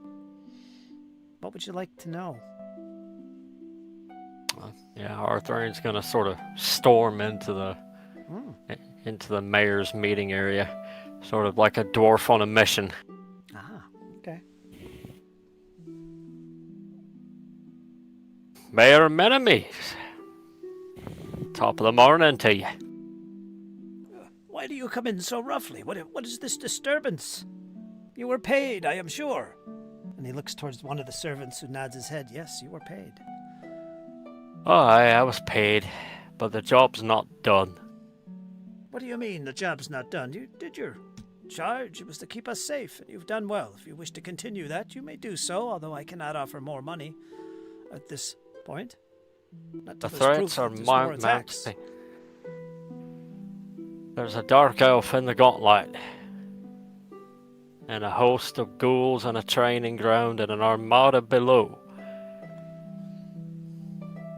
Well, if they keep themselves up in the gauntlet, it's fine enough for me. You're still not hearing me, lad. They're What do you mean? prepping for something. Prepping? Aye. Ghouls were drinking, called me, asked me if I served Belcora. Pah! Belcora's not alive. Oh, make no mistake, lad, she is. Do you have proof? None but my own intuition. But every enemy that I fought in the gauntlet serves this lass, and is open about it. And where I come from, when you serve someone openly, you don't serve a monument. Either Belcora or something close to Belcora is raising folk and twisting what was already there, and raising an army. Everything we found so far in the gauntlet, especially in the level that we're in now, screams to me that it's a training room of some sort. I don't know what they're training for or what their goal is, but it does not bode well for Otari, even if they do not leave the area. Even if they don't advance to the upper levels that we have cleared out. But if they do advance to the upper levels and we're not here to stop them, I'm sorry to say, lad, the Otari guard won't be enough. Well, we'll have to wait to see. Unless you bring back definitive proof. There's indeed an army about to descend on our town. Aye, nor do There's I intend nothing to we wait can for do. news either.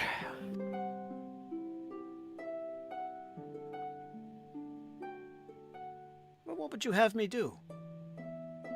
Pay you more money to protect us? We don't have those kind of funds here.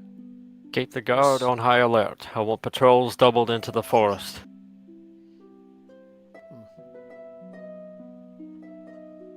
Begin a silent conscription. Get more guards in the ranks. We'll find your proof, Mayor. Give me a diplomacy roll.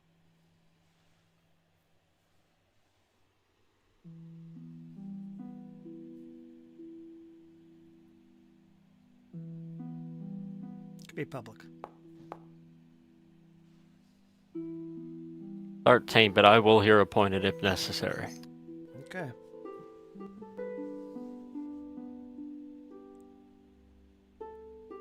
You're gonna need it.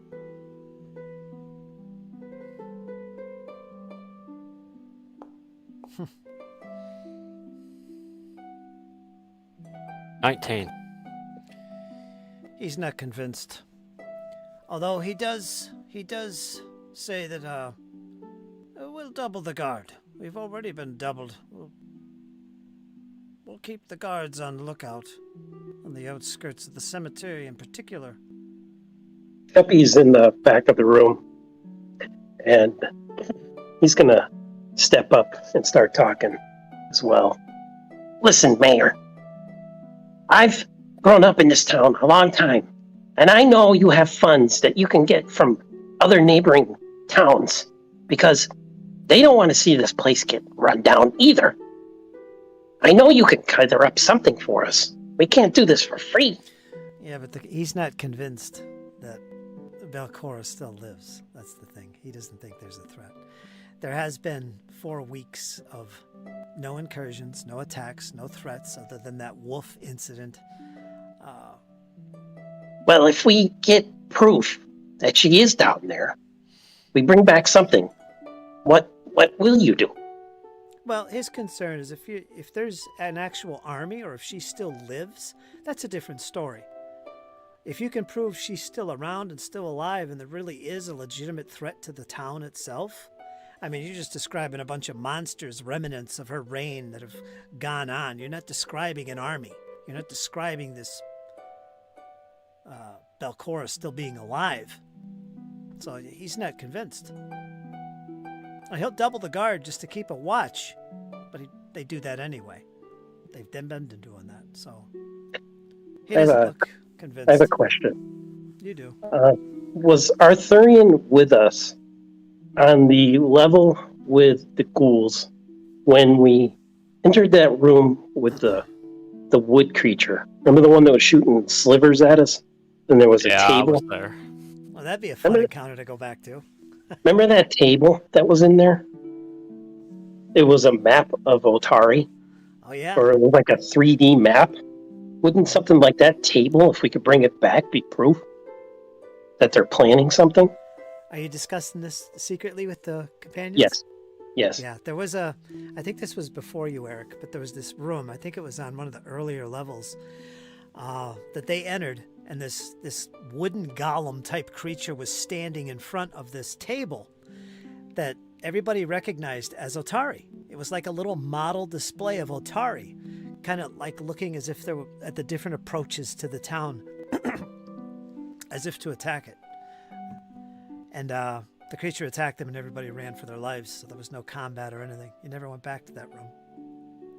I think we need to get proof from that table and bring it back to him. Maybe we could take out that thing with the 3 of us. Last time I heard, wood burns.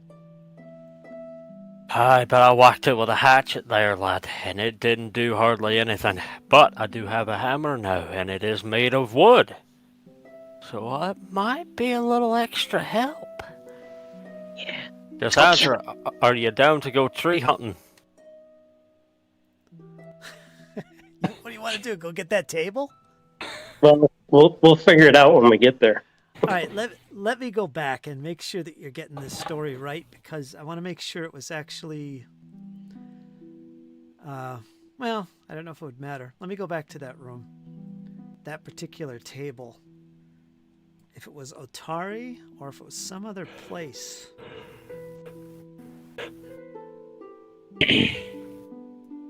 But you remember it as Otari, right? Yeah, that's what I remember too. Like it was a big 3D map, and then I believe either Sheppy or Althea touched it, and then the little tree golem came alive, and then yeah, all hell break loose.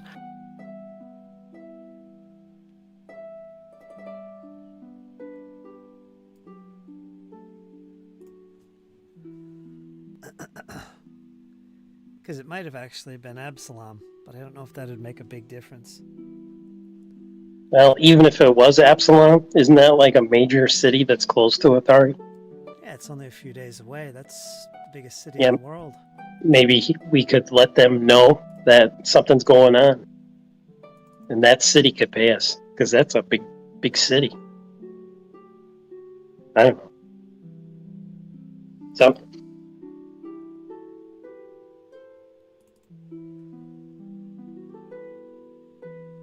If I could find it. All right. Well, regardless. It was on the level with the ghouls. If that was like third level, I think. The big library? Yeah, that level. There was also that devil guy that put us under contract. Remember him? Yeah, let's You not have go a back to contract that with the one. devil? Yeah, Yeah. let's not go back to that one, Shep. That's just leave that one alone. Cassandra's like, what? Yeah, exactly. That was the only time that we used diplomacy, and we got locked into a contract. Yeah, that's right. That was a long time ago.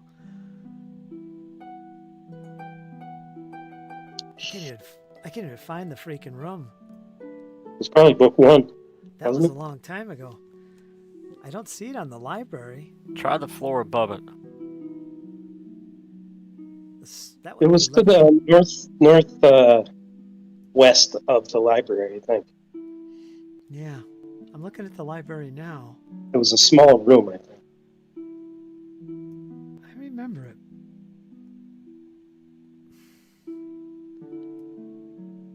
But I cannot place it. I don't think it's here. Well, you know what? Let me get the book. Remember the room that we that had the carpet and the fountain that we Yeah. made like home base? Yeah. It was in the direction of that place. It was Yeah. on the wall. I'm looking at it right now.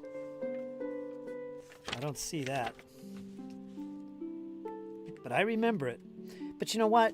It really doesn't matter because if it's Absalom or Otari, it's still a big threat of everyone's concern. Everybody knows part of the rumors of Belcora back in the day, she was all about getting her revenge on Absalom. And she was building an army to conquer Absalom. So it wouldn't be out of the ordinary to find a display of Absalom somewhere in the Gauntlet where she was planning her attacks. Not so much Otari, so I'm thinking maybe it was Absalom that you saw. Maybe, I think, because I remember that you all recognize it. So you all are familiar with either Absalom or Otari. Otari would be obvious, so it could be either one. I think I remember you telling us it was Otari. Yeah? Yeah. I'll have to find it eventually, because I'm not seeing it. But regardless, it's still a big threat. So, maybe that will convince the mayor that, yeah, big table there. But... Well, if he wants proof, we'll bring it back. But... Well, I don't know. You could still do that. But remember, that was her intention hundreds of years ago. So, does it mean it's her intention right now? Maybe it's just an old remnant. And that's what Arthurian sort of chimes in. It may not be her current target. It'd be best to scout out this arena that me and Lofter found. See if we could scout around, maybe find something interesting further down. We seem to find some interesting things the deeper we go. We did find Volok after all.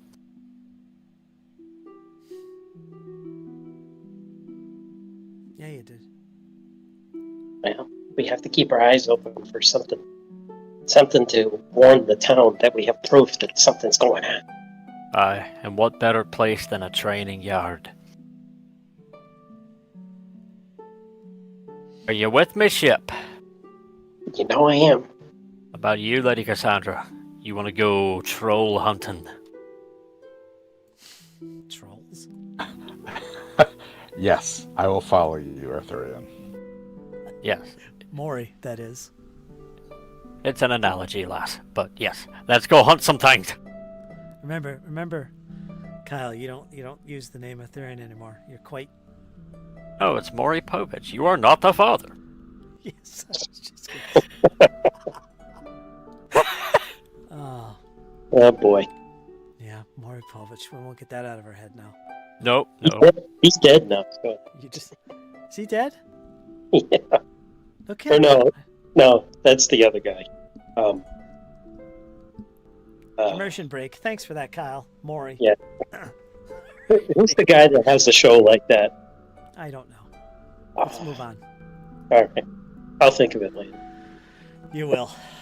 After the yeah. session. Jerry Springer. Jerry Springer. Yeah, he's dead. Yeah, he's dead. Poor Maury Povich. He's still alive. Yeah, he's probably still alive, but I killed him. He's dead. Poor guy. But yeah, Maury would just look to the mayor and sort of nod his head. We'll be back with your proof. Till then, enjoy your breakfast. And Arthurian then storms off. He looks quite annoyed, the mayor does. He didn't expect you to come in so abruptly and making all these claims with no proof. But, yeah. Well, get your proof. What, a dwarf going in deep is unheard of around here? We shall see. All right, so you've got that in the back of your mind, Arthurian. Or Maury, sorry. You guys, if you want, you can head up to the Gauntlet and begin your day. Right now it is... We're going to say it's about a couple hours before noon. You could meet... Oh, she's already with you, Tamira. If there's anything else you want to do in town, do it now. Otherwise, I'm taking you to the Gauntlet. I'm all set if anybody else has anything. Let's go.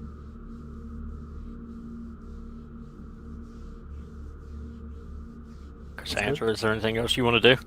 No, there isn't. All right, you got your full hit points, spells, or spell slots, I should say. We're all refreshed.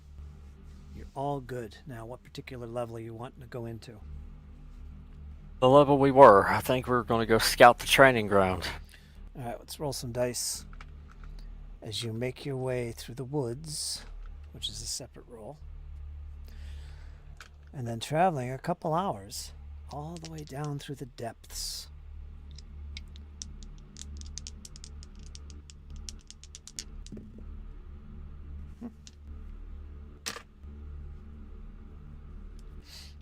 Okay, the journey to the Gauntlet and up through the upper levels goes without a hitch. You make your way through. Occasionally you hear some movement from the shadows. Less and less the deeper you go. You hear the howl of wolves in the Gauntlet. But you see nothing. You press on. You make your way down to those big steps and that pit that leads to the abyss or whatever it is. Let me bring you guys back to this level.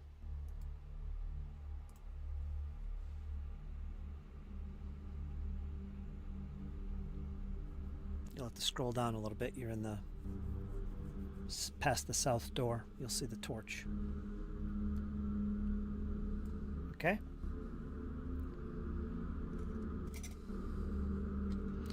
So all I need now is a little marching order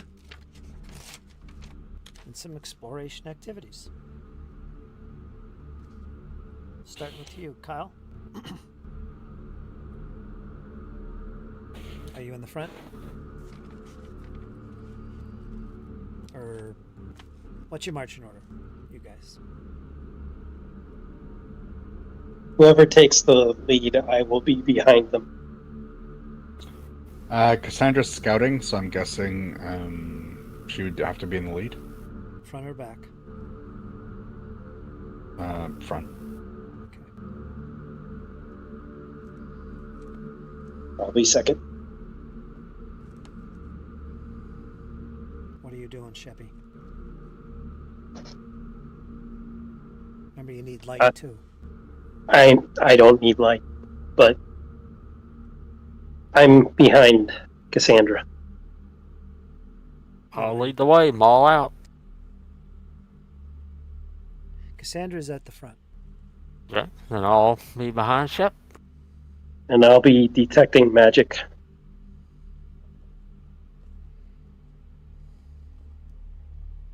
be scouting to the rear in case something comes up behind us. You could do that.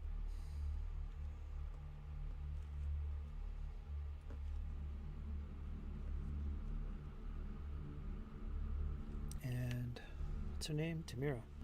Tamira will be in front of. Do you want the rear, Maury? Yeah. All right. Tamira's in front of you. Does somebody need a torch? Yes. Cassandra? Yeah, Cassandra would. Well, let me see if Tamira has a light. I think she has the light spell, in which case you can use Okay. magical light for this.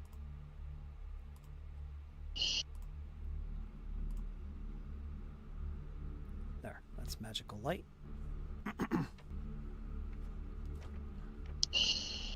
So, yeah, she has the light spell she puts on her shield, or on her holy symbol. So she's glowing herself. All right. And she is defending. All right, so if there's an attack from the front or the rear, you guys will get a +1 on your initiative. Don't forget that. From the front or rear, because you're scouting both ways. And Sheppy, detect magic. Yes, okay. All right, you make your way back in and you see this set of steps descending. Now, you've been here quite a few times now, all of you, except Tamira. You could push on down the steps and down this corridor where you've never been. Or you could jump up on the balcony, which is 20 feet above. You can scale it with your ropes. You can climb back up there. You've all been up there before, but you know there's a walkway that allows you to go from east to west. Would you like to push on straight to the south? Maybe we could check out what we haven't seen before. All right, Cassandra, you going to lead the group forward? Yeah. Okay. A little bit more.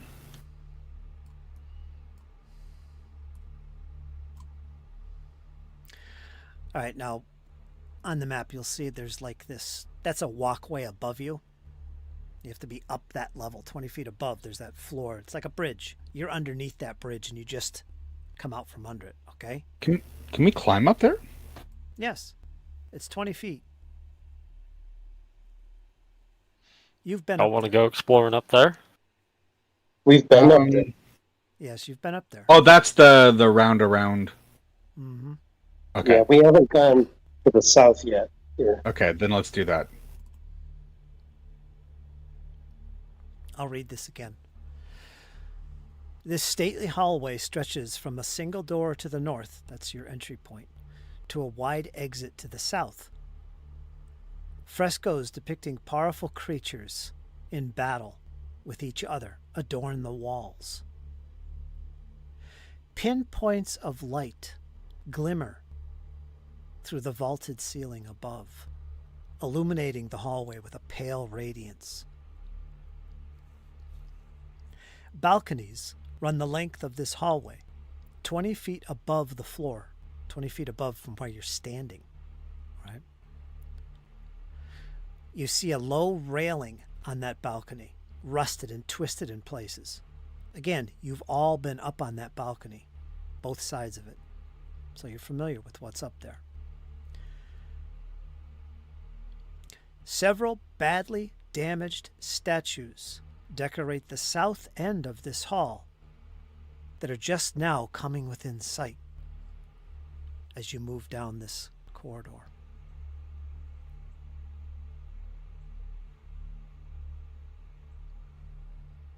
Chippy says, I don't like this. This looks like it could be a trap. Could be an ambush. Yeah. Be careful. Okay. Well, that's all we can do.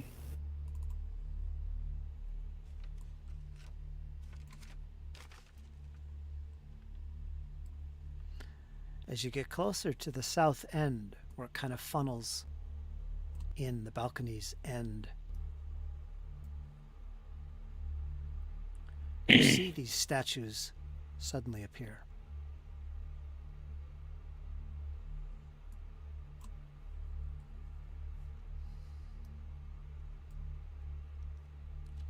Some of them look very badly damaged. Can we tell who they were of? You move closer to examine.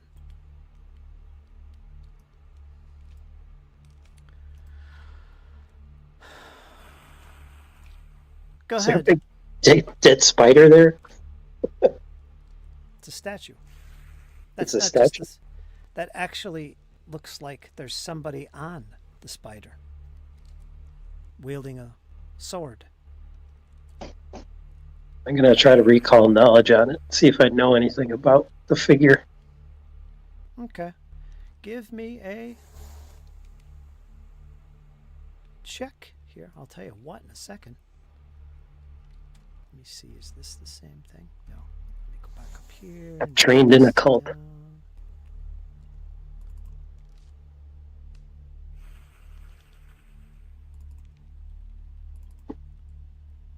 Let's see.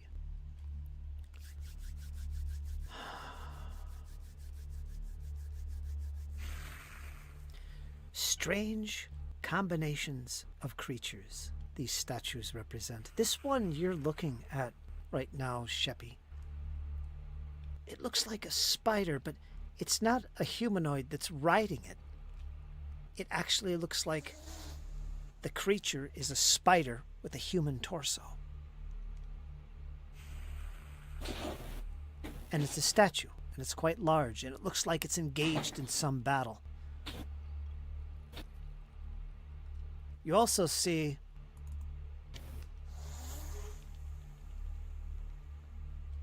another statue. It looks like a humanoid. He has another sword in his hand, and he's running.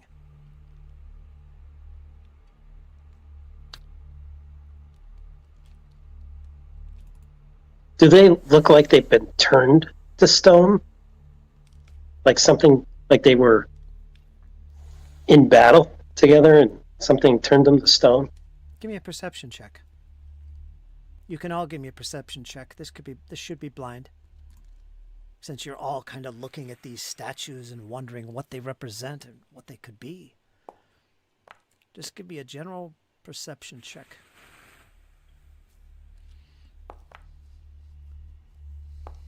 Ours should be on the way. Cassandra, Sheppy, they're like things you've never seen before in your life. Statues, for sure. In some cases, they're damaged.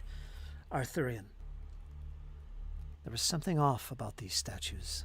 They don't look natural. The posing isn't right. And looking down at the floor, you can see where there was other statues here at one time that have been shattered and destroyed, or look like they've been intentionally broken. Not as if they had fallen, but as if they were attacked. Something very unnatural. You do recognize the one creature, the spider-like creature. Aye, that be a drider. You've seen these flesh warp creatures before. Aye, and they're nasty creatures, that. Yeah, Maury's going to relay pretty much everything you just said. Okay, so there may be a creature down there turning people to stone. You Something don't know is. that. You rolled terrible. Be quiet. The positioning's not right. It'll take great effort to sculpt these like this. Something. I worked stone all my life. This isn't natural. Whatever made these statues. Yeah, they had It's more moving from the advanced front. tools than I ever seen, or they used some sort of magic.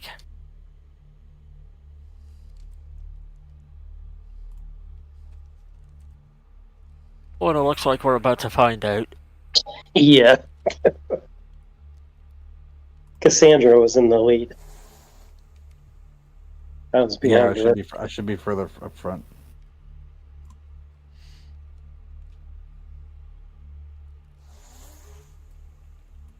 You want to be way up front because... Well, I was in the lead, right? And if Sheppy is here, Well, no. He broke from the group, so he can investigate. That's what I Oh, okay. assumed. I didn't assume everybody went to where Sheppy was. I get it. Okay. Well, Well I will then yeah, just move me up. Yeah, that's fine. That's It's good. all dark again. What happened to the light spell? I turned the torch off. 1 second. I gotta give Tamira some glow. There we go. All right. Is everybody happy with that? Yep. That looks right.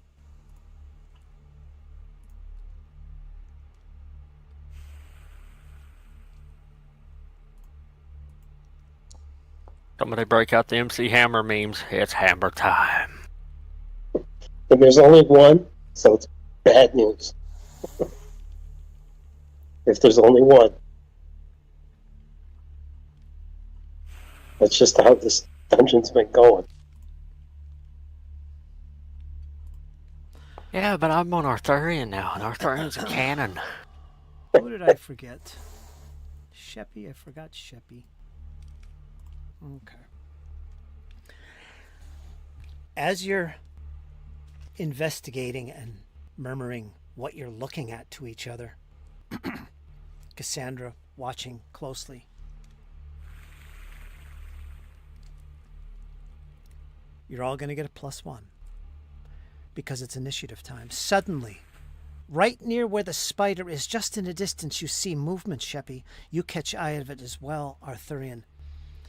But so does Cassandra, who's the first to spot this. Everyone's going to get a +1 to your initiative. So, I'm not sure how you add this to your initiative. I guess you go on your character sheet, click initiative, and somewhere there's a modifier thing. You're all going to use perception. Click the modifiers, I think, for your initiative, and give yourself a... You can add this. It's just a +1. I think that's how you add it in Foundry. I could manually do it, but... Let's just say we have one higher than the ball. You could just roll it, and I'll just change everybody's initiative by 1. Yeah, you could do it. But I got to do it 1 by 1. So if you guys want to do that, you're rolling perception. What kind of is it a circumstance? It's a circumstance bonus, right? Yeah. All right, I added it. So I roll initiative. Yeah, see if it worked. Well, there goes your 20.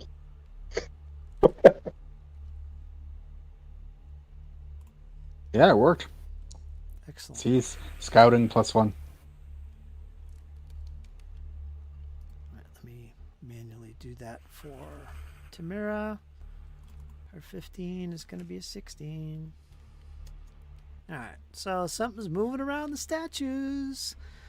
Doesn't look good, Sheppy. It's scary. It's lizard-like. It has a long tongue. Hiss. Okay.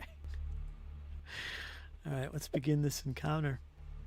Something rushes from the shadows. Do, do, do.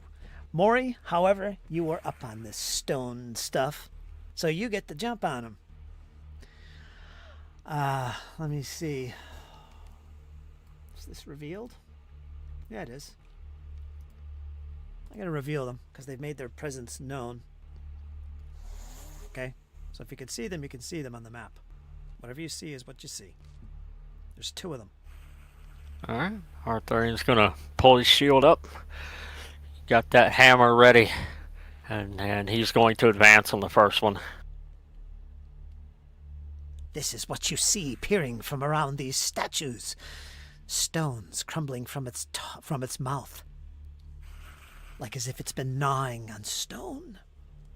What creature is this? You wanna unpause the game for me, Fritz? You are welcome.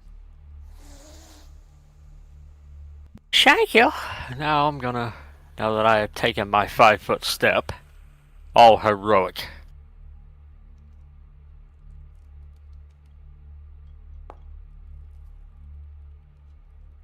That'll be a 32. I think you muted, Fritz. That's probably going to hit. Give me a second here. I got to update its token so it shows me the army class or the armor class. Okay. You needed a 22. So you got a critical That's hit. Wow. Which also means it's knocked prone. Yes, it does. Critical specialization. Yep. And that'll be 12 points of bludgeoning damage. Rob! What are you using? The one-handed warhammer. Okay. 12 points bludgeoning damage. Door smasher. Nope. No, not the door smasher. Uh, Not yet, anyway. Kind of sticking with what I know for right now.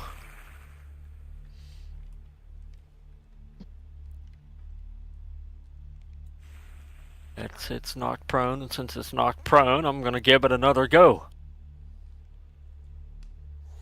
So it's flat-footed. Yep. Nice.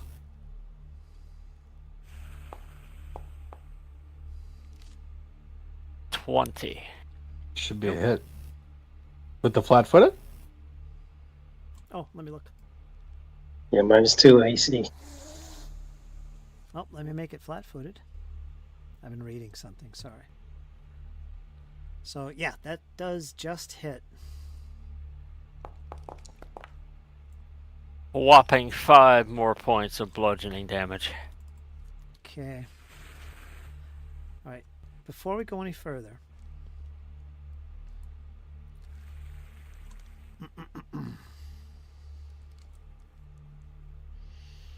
The start of your turn, Arthurian. I want you to make a DC 20 fortitude check. Public. DC 20. I'll tell you why in a minute. 27. Okay. So as you begin your movement towards this creature, its eyes lock onto you briefly.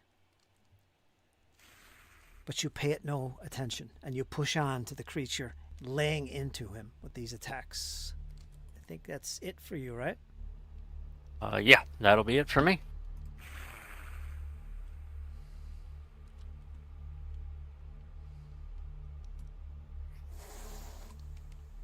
Who's next? Cassandra. Now you give me a DC 20 fortitude check. As these creatures come into view and you see clearly what Arthurian is attacking. It has more than one reaction per round. How do you know what this is? I fought one in another Pathfinder game. Yeah, you're right. I forgot about that. It is a reaction. You are right. I try to be in as many Pathfinder games as possible. Well, it helped. It helped. You're right. So go for it. Your turn. All right. So I will get into Tiger Stance. And then I will step. Flurry of blows. It is prone now, remember. Oh, yeah. Mhm. Let me make it prone. So that's That's a a crit. crit. Yeah, baby! I'm back now. Giving everybody crits now. Hot damn. That's a Sorry, miss. my bad. So just the first one. Need a 20 armor class. You hit 12. 12 damage. Oh, that's... Sorry, do you mind if I roll... That's not the right damage. Do you mind if I roll again? That's my fist damage. It's not my Tiger Claw damage. Okay, go ahead. Much better. Well, No, not it's really. less. Minus Oh, 11. no. Sorry, it should be 11 times 2. It should be 22. 22 damage? Okay. Yeah. That's the end of my turn. It's 3 actions. Doesn't Bludgeoning. it have to make a fortitude save or be stunned? That's right. Thank you for knowing my character better than me. Boy, DC we're all 21 forgetting how to fortitude save. Pathfinder tonight. Wow. Ah, Sorry, totally did not mean to encroach. No, you're right. yeah, don't worry about that. I'm just happy that we all got critical hits first round. Now we're all gonna die.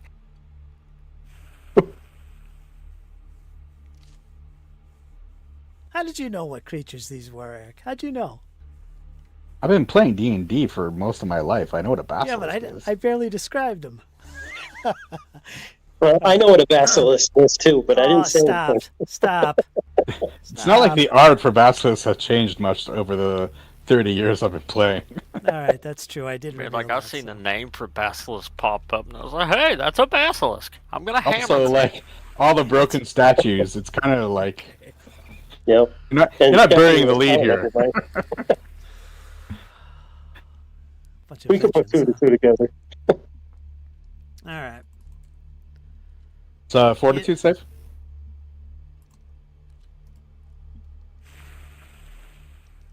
What's the DC? 21. 21. Yeah, He so gets it's no a problem. 30. Oh. Take that. All right. Let's see which one that is, because there is two of them.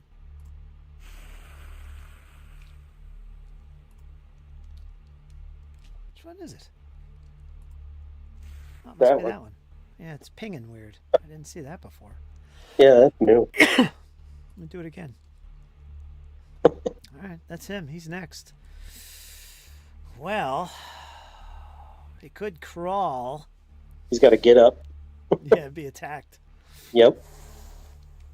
He could crawl. I think He's that's still an attack attacking. anyway, too. Yeah, so. that's still an attack. So Yep. That's a Alright. manipulate. All right, he's got to stand up. Smash him. Ah. Hero point? can I hero point that, Fred? Yeah. What'd you get? A 21? Actually, you hit. Never mind. Well, he's still flat-footed, right? Yeah. Well, never. Yeah, no, I take that back. He was flat-footed for For being prone. for the prone. It depends when the trigger is. Does the trigger So does he happen start after to he stand gets up? No, Or the is it- trigger if it- happens as he's getting up. Well, then he should probably still be flat-footed then, because he's not fully Yeah, up. I would say. Well, the way I'm going to do this is, what triggers it is the action he's doing.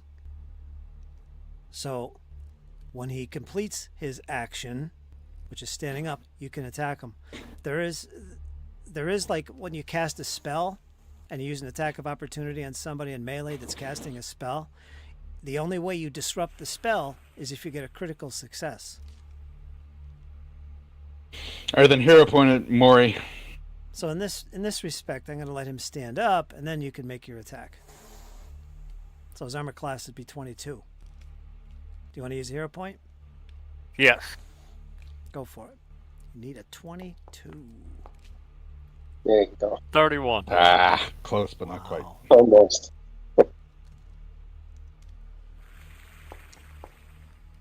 Damage? 7 points bludgeoning. You're Boy, laying if I into had him. bless right there, I'd have knocked that bitch back down. What class is Tamira? Tamira is... Cleric, She's- I believe. Yeah, she's made it quite known that she's a cleric of Saren, right? Okay. She looks like a Magus. War priest. Yeah, she does. I like the picture. It's a great picture.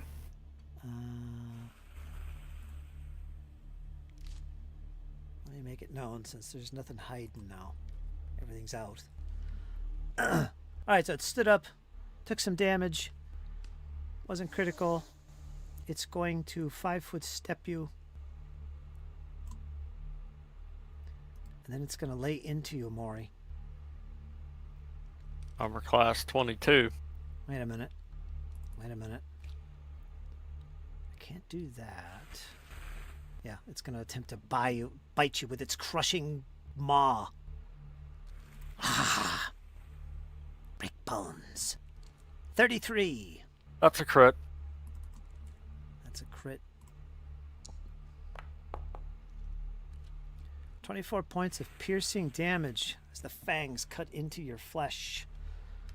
And that's it. We're going to go on to the other one, which is just beyond that big spider drider statue. Let me double check its movement. They're not very fast creatures. It works its way past the statue, coming at you, rushing at you, Sheppy. attempting to swallow you whole. No, wait a minute. I gotta remember these things have things. It's got 2 actions left. Let me see if I can do this.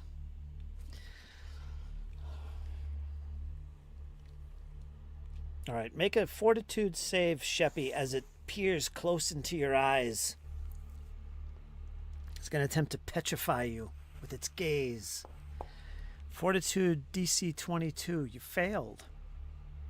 You I will hero point, right? Yeah. No, you. No, you. Yeah, you have one. 30.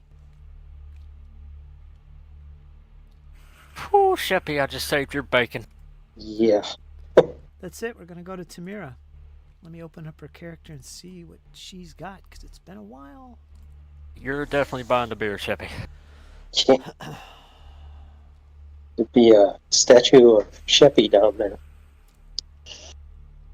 That's the light spell she's got going. Let's see.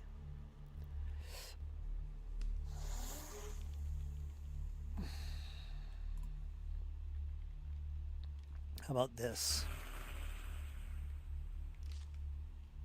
How do I put that in the chat?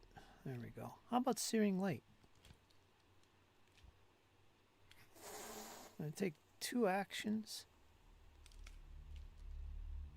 Shoot a blazing ray of light tinged with holy energy. Make a ranged spell attack. The ray deals 5d6 fire damage. If the target is a fiend or undead, you deal an extra 5d6 good damage. Wow, that's pretty potent against undead. Yep. That's why we all have it. Yeah, probably should have saved that. Too late now. I'm going to use it. So I'm just going to make an attack against the one you're fighting with. One staring at you, Sheppy. The one that just approached you. Just going to target that one. So, She yeah. gets a 23. That's going to be a hit. So she does damage of 5d6 against this creature, which obviously isn't undead. Nice dice. 16 points. Alright, 16 points on this creature.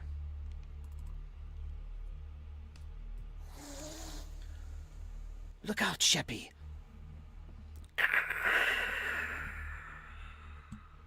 Well, it wasn't lightning, was it? It's very I don't know what it sounds like. Searing light. Anyway. She's got one more action. She draws, well, yeah, she draws her scimitar. Sheppy, you're up. pull up my spells for me. Alright. I can see this. Searing light of the dawn flower. Vile creatures. Alright. I am going to grab a hold of it with some burning hands at level 3. Put that in the chat.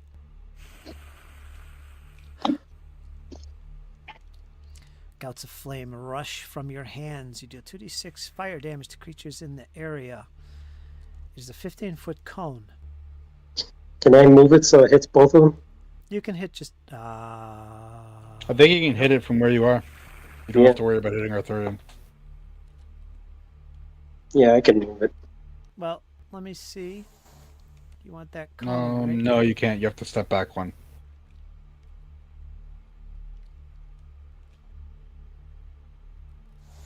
It's any point of my square it can be centered on. Yeah, I have no idea how to lay out the templates. Fred, so you might have to do it. I am doing it. Okay. There's no We way to just won't catch them do it. both. There's nowhere to catch them both from where you're currently positioned. I don't know if it'll help if you go backwards. Probably not. Can you see my... No, You can't see it? it's not visible. Oh, there it is. Well, how come that don't work?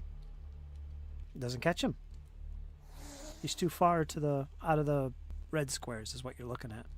Oh, Okay? Right. If you go here, Where? a step here.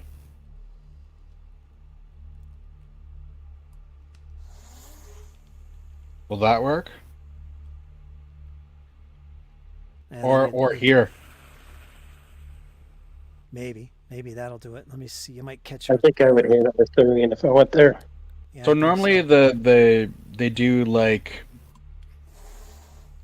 3 blocks up. Yeah. If you go back one, maybe not. All right. That's what it looks like. You know what? I'm gonna change my spell. I don't want to use that one. All that work It's for not gonna nothing. work. It's not what I thought it was gonna do. All right. All right, pull it up again. Give me that spell back. Um. All right. Can't use fireball. About I would draw like push. Could push it away from me. Yeah, we'll give that a shot. Gonna target that one in front of me. Oh, and no hero points now. All right, now I'm gonna move. These I'm gonna dice move rolls for behind you guys. Tamira. I'm at it. Behind. There you go. Okay. All right, next round. It's going to be Maury. I'm gonna take a 5-foot step to my left.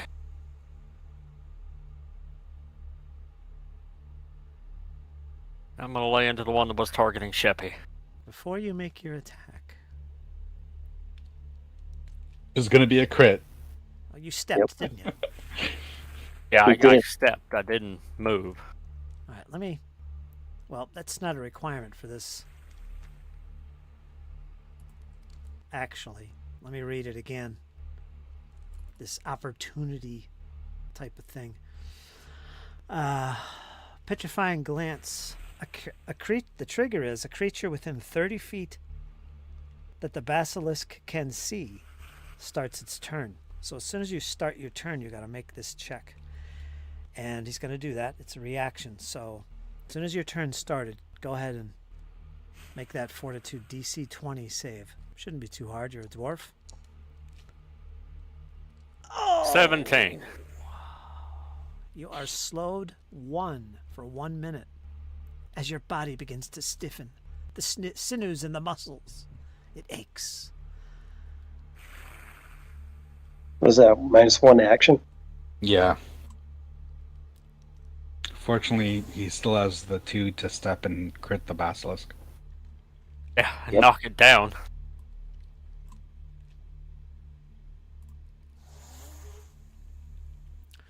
Slowed 1. The rules are right there for the slowed condition. Right, you got one more action. That was your No, attack, that's it. actually. Sorry. Okay. Got a 32 for the attack. Which I believe is a critical. Oh, how did you do that? Hero point? No? No, Straight he just roll. rolled it first. Oh, that was your first roll, 32. Yeah, that's critical. He's gonna take 14 bludgeoning and is knocked down. Which one?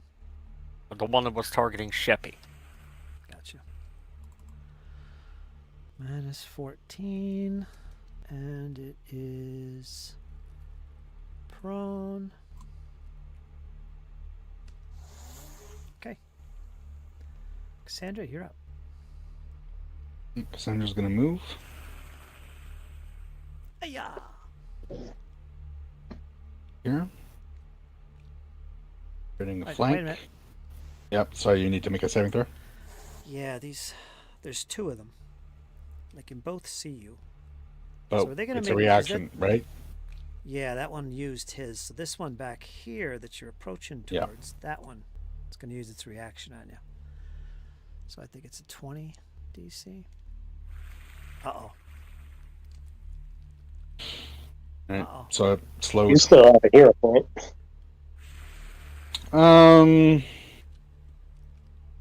I do. Yes? Yeah, you know what? I'll reroll it with the hero point. What'd you get? Worse. Worse. In both games I play, hero points never work for me. There's just no point to them. Right, I lose an action. Fortunately, I only need one to do flurry of blows. Flat-footed to me now. In Yes. the 20s. It is flanked. Almost a crit. 1 29. point away. Too bad that you didn't have that striking room. Okay, so they both hit. So it's 10 and 5. So a total of 15 on that one. Describe. Save. Huh? Well, no need for it. Describe how you fell this beast, Cassandra. So when she began making her move, she unfortunately locked eyes with the beast. And she still was graceful, but she felt stiff and she was like, "Oh, this is." But she concentrated, got to the other side of it, and then with one punch to its rib cage, throwing its head back, and then a rabbit punch to the back of its head, dropping it down. And it crumples to the floor. Well, it's already on the ground. Finished it off. Congrats. Tamira. Or no, it's the other one. It's the other basilisk. My poor basilisks. You know what's about to happen. Yeah. He's Well, got it ready. maybe not, smarty. Maybe I have something up my basilisk If sleeve. it's a spell, I Sleeves. still get it.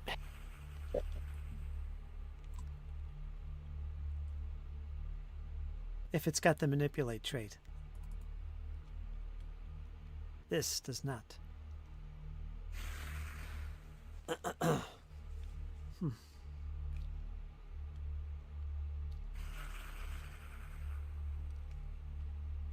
Remember, it's laying down on the ground, prone. That's my concern. It's going to use its petrifying glaze.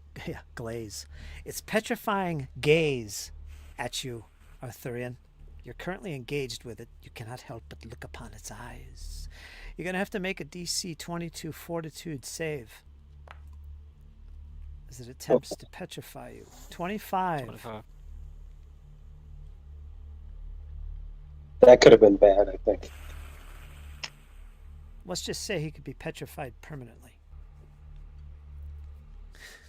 We'd be bringing a statue back to Atari. All right, you passed. All right, that took 2 Here's your actions from proof, Mayor. All right, I'll stand up. Go for it. Try and finish it off as it tries to push its way back up. 25. 25. You hit.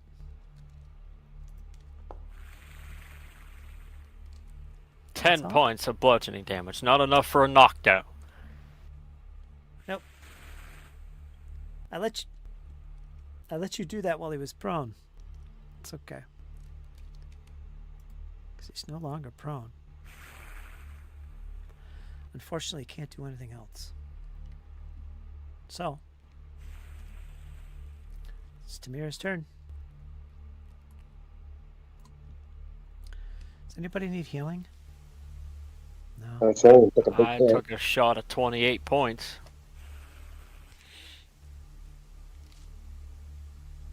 The basilisk is badly injured. We're not healing the monsters. But if we heal them, don't we keep getting XP each time we put them down?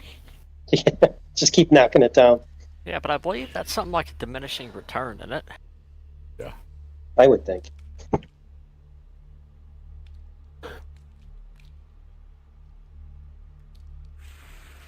going to use her focus spell.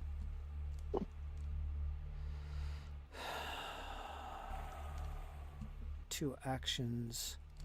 It's Fire Ray against the basilisk here. So range 60 feet. Okay, let's make a spell attack roll. Blazing band of fire arcs from Tamira in the direction of the basilisk, attempting to catch it with flame yet again. 23 is going to be a hit. It's got a 22 armor class. Gonna roll some damage. Wow. Nice. That's dead. All right, hold on. That's barbecued. Success, the raid deals full damage. Wait a minute, what am I reading here?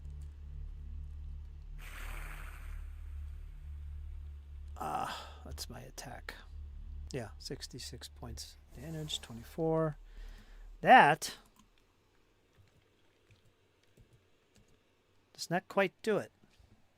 As the flames start to wrap around the creatures briefly, it writhes in pain and pulls back. It is near death. She has one more action.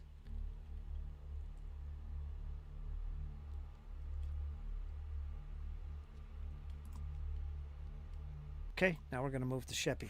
Sheppy, remain here behind me. She says to you. You're up, Sheppy. Pull up the spell. I'm gonna hit it with something. Finish it off, hopefully. Alright.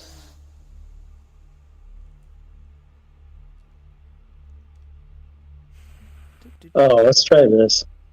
Let's give it a blazing dive. I'm gonna land right on top of it. And What? Jeffy disappears up into the air. Comes down like a fireball right on top of the basilisk. Superheated air collects under you, buoying you high into the air. Before you plummet back down in a fiery comet, you fly 15 feet straight up into the air, then fly in a straight line to an empty space of your choice on the ground within 60 feet. Yep, you got it. When you land, the blistering air bursts out from you, dealing 3d4 bludgeoning or fire damage, right? For you? Is this one of those spells? It's going to be fire damage. All my spell damage is fire. And 3d6 fire damage.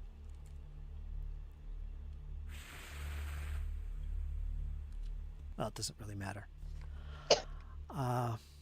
Basic reflex save. All right, so gotta make my save. Roll your damage.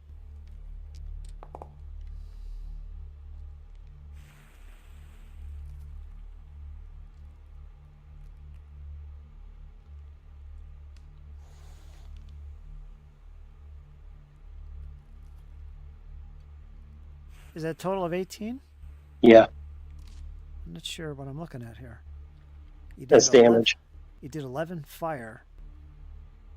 I know it's fire also. 4, 5, 6, Yeah, the 7 whole thing is fire. All right, let me make my save.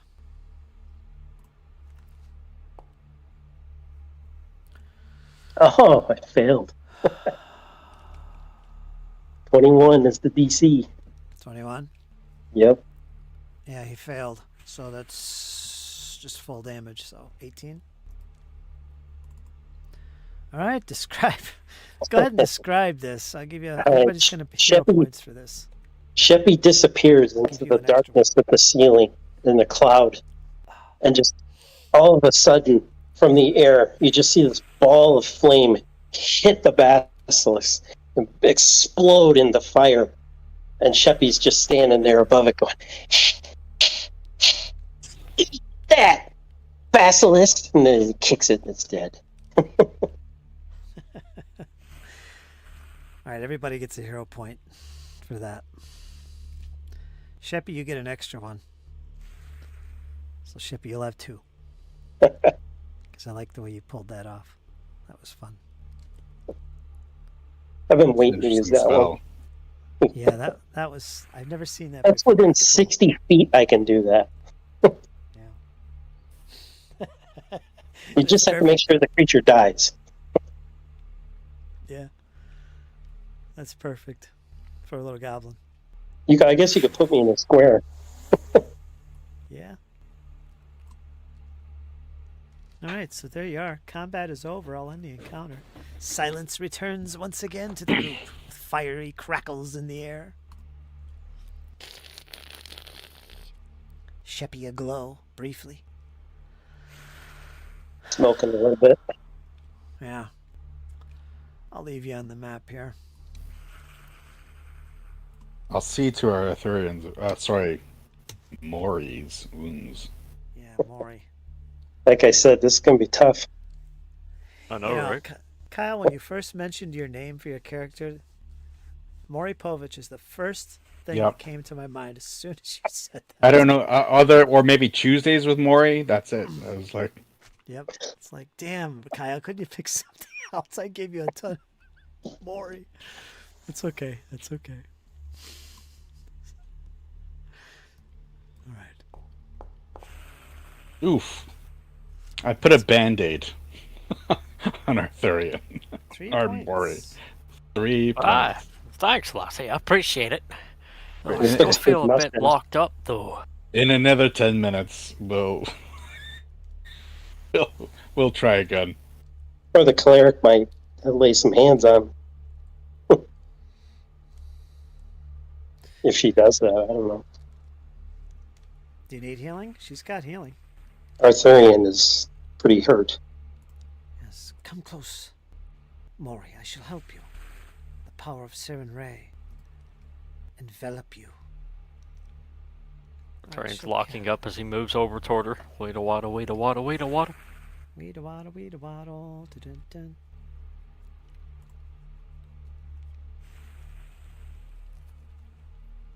What's the best one? The 2-1? Just touch you and you get that bonus. The spell 30 feet. If you're healing a living creature, increase the hit points by +8. So let's do that one. See if it adds the 8 points. Did it roll?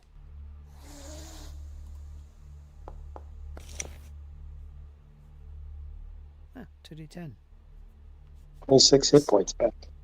+16. Hey, Did I I'm do back that to right? full health. Did I do Nice. that right? Yeah, you just roll the healing. Because it's willing. You don't have to roll the hit or anything. I just clicked the buttons on the Yep. chat thing here. You just click the button and away you go. So Yep. it rolled He has 2d10. modifiers to it somehow. Yeah, 2d10 +16. It's a good heal. Let me click it and see. She rolled a 10. Huh, I guess I'd have to... No, whatever. You're all good. Cost her a lot of spells there, that combat. That's cast. That was my focus spell. You do not have enough focus... She's going to take 10 minutes to refocus and get that back, if you don't mind. I don't mind at all. I'm just waiting on that slow to go away. While you were being healed, she was refocusing. Then she come over and she healed you. So let me forward the time. This room looks like a gladiatorial arena or something.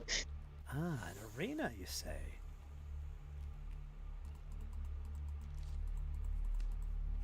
Is there a torch glowing down there? Yeah, it seems to have its own light source. Yeah. Some ever-burning torches. Yes. All along, well, let me read this. You do see light glowing. You can't see the bottom of the arena. I know it's kind of lit that way and looks that way, but it's just not that lit. You can catch out parts of the floor below, the sandy floor, but you don't see the entirety of the floor. Sandworms, anybody? Let me see. A wide walkway around this cavernous chamber looks out over a stone arena floor, some 30 feet below. Technically, you should be able to see it. 6 balconies. Those round things, I think. 6 balconies with built-in seating provide the best view from your vantage point and where you're looking. Each balcony has a bright torch jutting from it, illuminating the entire, almost the entire arena while leaving this viewing level shrouded in shadows. Let me read that again. Illuminating the entire arena while leaving this viewing level where you're standing shrouded in shadows. An enormous metal gong on the eastern end of the chamber hangs on thick chains. 2 steep staircases lead down from the central balcony where you're currently standing.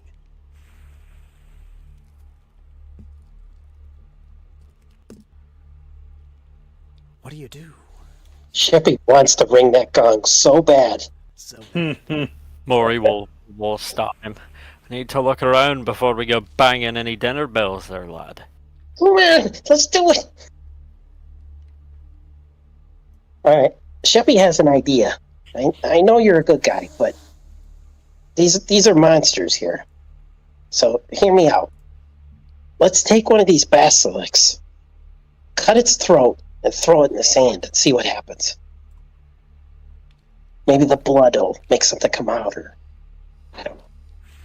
Sandra looks at him like he's a psychotic person. Arthurian is giving him the same exact look. Well, Sheppy will do it then. He's dragging the basilisk to the edge as best he can. Throw it over? He cuts it first, so it's bleeding more, and then throws it in. It's amazing what players come up with. Topples over the side of the balcony. You put in tissues. You hear a sickening thud. I'll look down with my dark vision, because we have no light again. I know.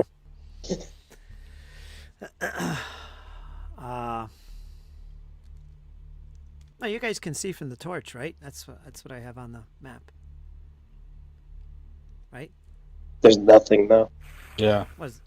Is it all black? It's all black. Yeah. What do I got the torch invisible? Let me look.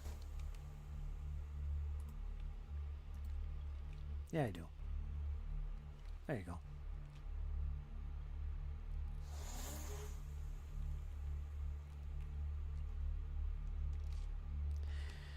You look down and you can see where it hit and splattered the carcass. It just lands in the sand. You don't see any movement. You don't hear anything other than the thud.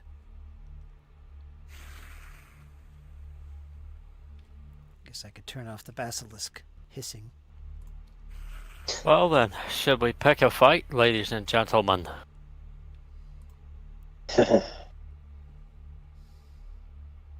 Maybe we should try ringing the gong first. As soon as you mention the word gong, you hear something rustling on the floor of this arena. You're not sure you saw movement. It's still kind of difficult to see, even with dark vision, but There's something down there, guy. Something big. Okay, we're not ready. I say we let's skirt around the upper layer here and be on about it. Maybe it's a giant basilisk. I don't have enough reach. See a few doors off to the left there. They might lead someplace interesting. Is there, before we leave, Sheppy's gonna look around the statues to see if there's any treasure that might have been left behind from previous people that have died here, possibly. Good idea. And if there's any magic auras, I will see them. Okay. Well, I'll tell you what. Let's take a 5-minute break. Gotcha. Before we figure out that. All right. And yeah. All right, I'll be right back. 5 minutes. We'll be right back. Gonna take a quick intermission because I need one.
Less players, more experience.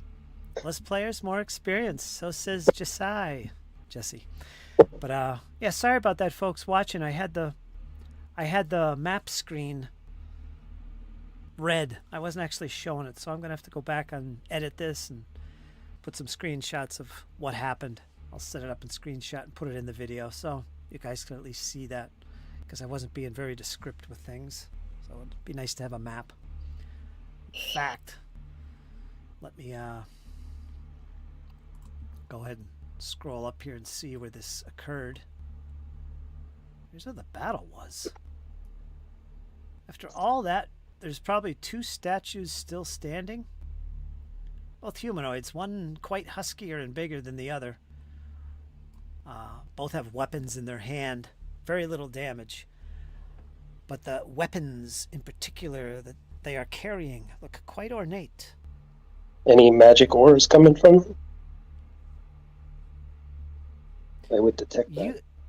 You have to remember, you can't tell where magic ores are coming from. You can only sense its presence within a certain distance. It could be anything in the area. But I would know the school as well.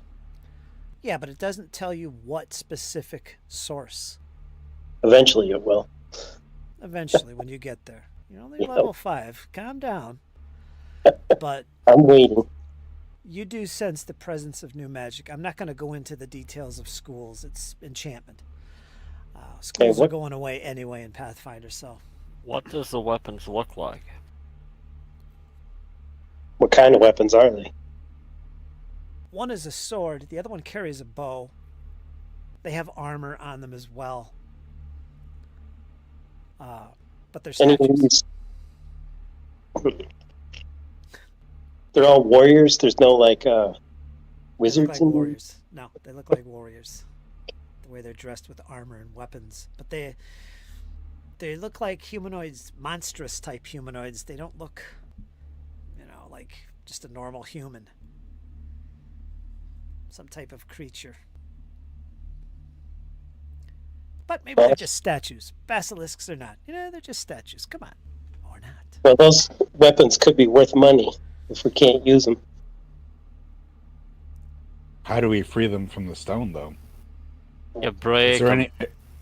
is there any cure for basilisk petrification?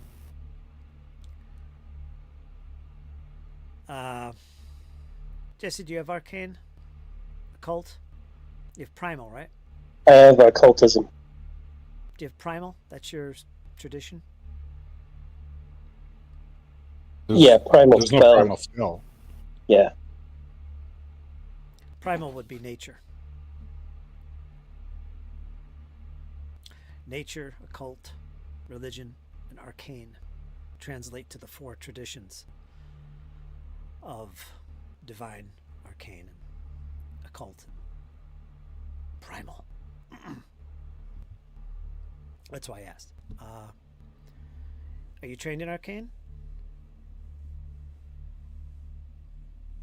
Go ahead and give me a check. Recall knowledge. Sheppy. In any of the 4 traditions that you're trained in. That would be occultism. Or arcana. Either one. Also, Fritz, is our slowed gone now? Yeah.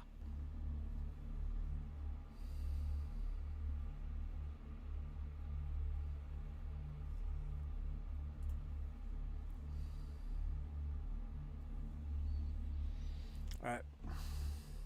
And what was your specific question? How to bring them back? If there is a way. Okay, so especially you, Sheppy, being a practitioner of the magics. There are certain spells. I don't know if you have them, but you've heard of them regardless. There are spells that will turn stone to flesh.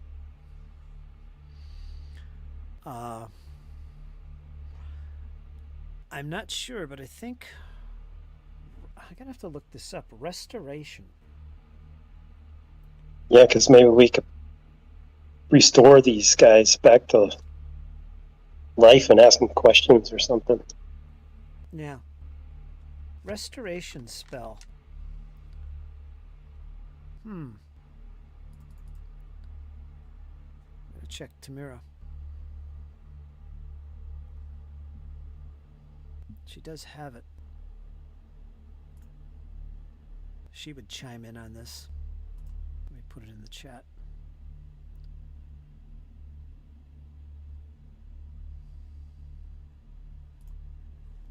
Arthurian's gonna switch weapons and throw his shield on his back and pull out this big honking warhammer.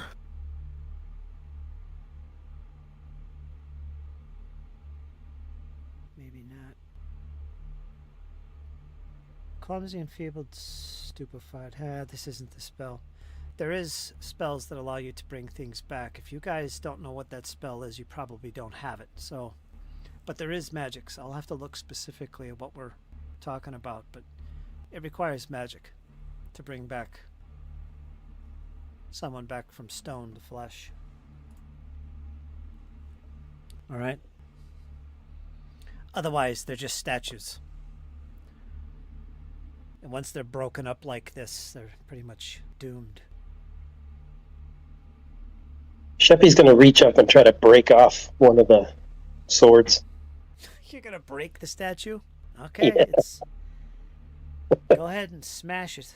Why not? No, I'm just going to grab it and hang off it, see if it breaks off. Well, it's a statue. You're going to have to do some good breaking. I have combat climbing. Combat climbing. That's where I come in. Break it off there, door smasher. All right, let me roll a dice for this craziness. I'm going to see if you could snap it off with the hand grabbing it. The sword? I think that's what he wanted. Yeah, I guess one's a sword, and what's the other? Oh, a bow. Yeah, maybe Right. let's do the bow, not the sword. That's going to be tougher. You're going to have to give me an athletics check. DC is going to be pretty high. Okay. To just break it off. I mean, are you going to use... I don't even know how you're breaking this off. Are you just using your hands? You're not going to snap a stone apart with your bare hands. It's not going to happen. Maybe if I roll a 20. Nope. Doesn't budge. Take someone stronger than you. Maury's gonna motion for Sheppy to get out of the way as he's mid-swing with this big honking warhammer. Are you going to smash it? Yep. But if it breaks, it's not going to have any use for us. Well, if it's a magic item, it's not going to break. All right.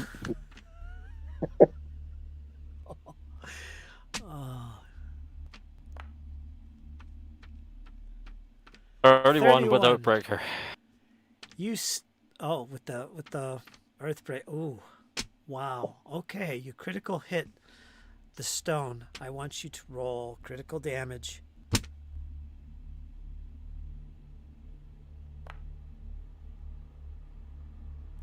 Monte. Did you roll your extra dice? No, you didn't. You need 2d10 and then double that. 24. So 24 and 20. 44 points of damage. Minus its hardness.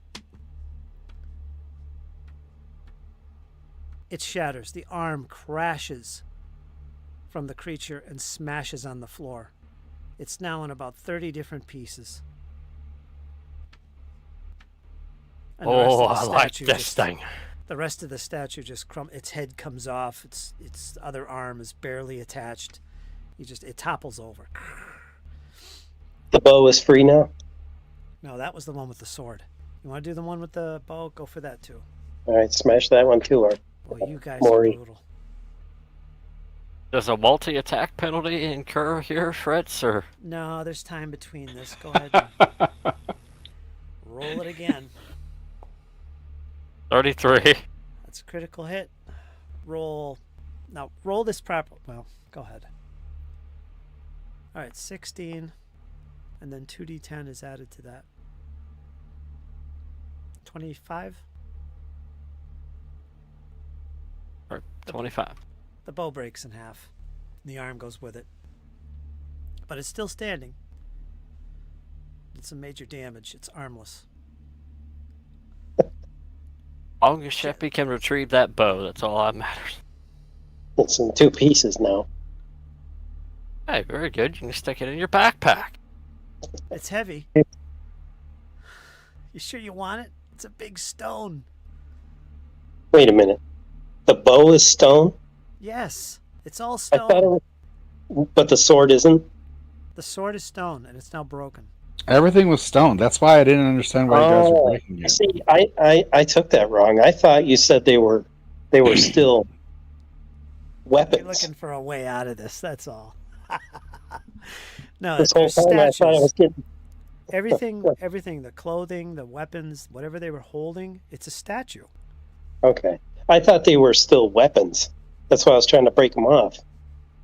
Like they were magical. If Like you they can didn't get imagine turned a to stone. statue of a guy holding a weapon, the weapon's part of the statue. It's stone. All right. That was my fault. I didn't realize. Do you want to retcon that whole little carnival? Hey, don't look at me, boys. I just followed orders. I Said swing. I wouldn't mind, because if there was a way to free these people, if we ever got Yeah, let's retcon we might that. be able to 'cause tell us I was- stuff and yeah, All right, realize. misunderstanding. breaking them apart, and then we're gonna restore them to flesh, and they're gonna be screaming in pain. Hey, makes getting answers easy. What happened to my leg? Yeah, but we'll retcon back to the point where Arthurian pulls out the big honk of Warhammer. All right. So they stop you right in the last second. Maury. Tamira steps in. Wait, don't do such a thing. Perhaps they can be revived. If they're vile creatures, we'll slay them. But if not, can we take the chance? So, Well, they know more about this place than us and might be able to even guide us through, given the right motivation. But what spell would we require for this particular escapade? I'll have to look into that. It's not restoration. I don't think there is literally a stone to flesh spell. I mean, called that. So I'd have to, you guys. This sounds like a Dawnflower thing. Yeah, I know there is. I know there's something. So it requires a magic spell. Obviously, you guys don't have that. Aye. Althea. Let's press on then, and we can take a mental note of these two and come back for them whenever we have the proper spells to unstonify them. Yep, there you go. All right. Getting back to this arena type area, and that's what it is. Maury, Cassandra, you kind of remember this like you've been here. This looks like what you've seen, this arena with balconies and somewhat lit. Where the torch is, you can see the steps. They go to the left and the right, the east and the west. They descend down. They have a little railing there, a wall actually concealing it. So you can't hop over the railing. It's a wall that goes all the way down to the floor, which is about 30 feet. You've dropped the carcass onto the sand below. With a thud it landed. And after a few seconds, you began to hear shifting in the sands. That's what you presume. And you can see the 6 rounded balconies. There's 3 to the north, 3 to the south, and they have a little torch sticking out, probably magical. Unless this has recently been lit and still in use, but it doesn't look that way. It's very dusty here. You see random footprints all over the place, but nothing so recent except for maybe the basilisks and your own. And you see the gong to the east, this huge gong.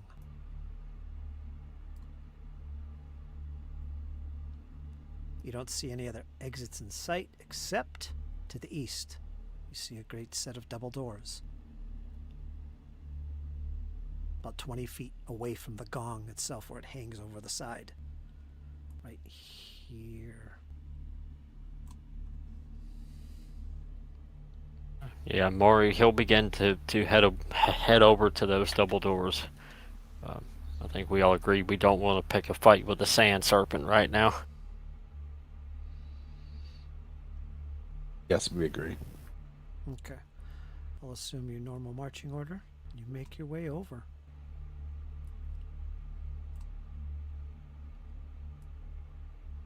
That gong is so close, Sheppy. It's just there. Do you peer over and have a look, Sheppy? Yeah, he can't resist. He's going to look at it. Maybe hit it. Resist. Okay, you move over and you peer over the railing and can see it. You can't reach it. But it is definitely a big gong, and you can only imagine the big gong sound that it must make.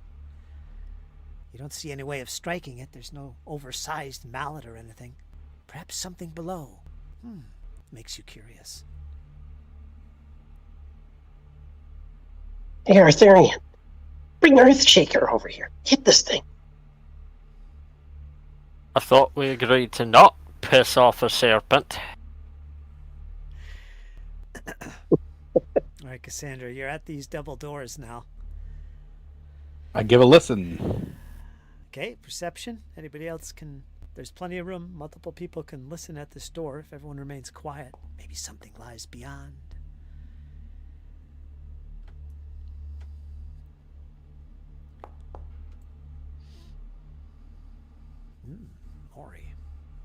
Maury and Cassandra.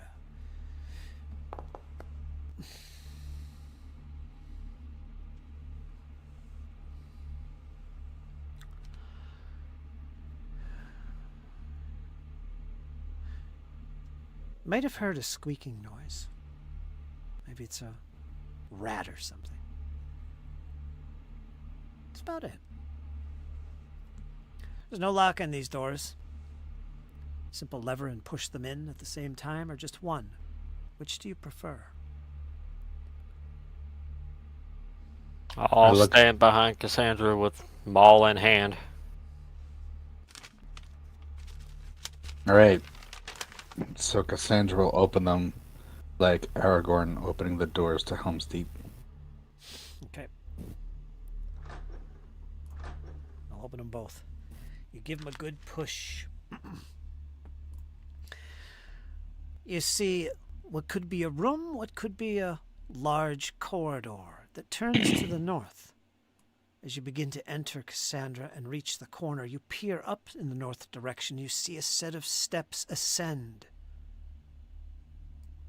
You're unfamiliar with this set of steps. You wish to proceed? Yeah, I will proceed, right, everyone? As you move up the steps with caution, scouting, all that goodness, something looks very familiar about this chamber. You push on, you move cautiously forward, you see a broken table, you see bones scattered upon the floor.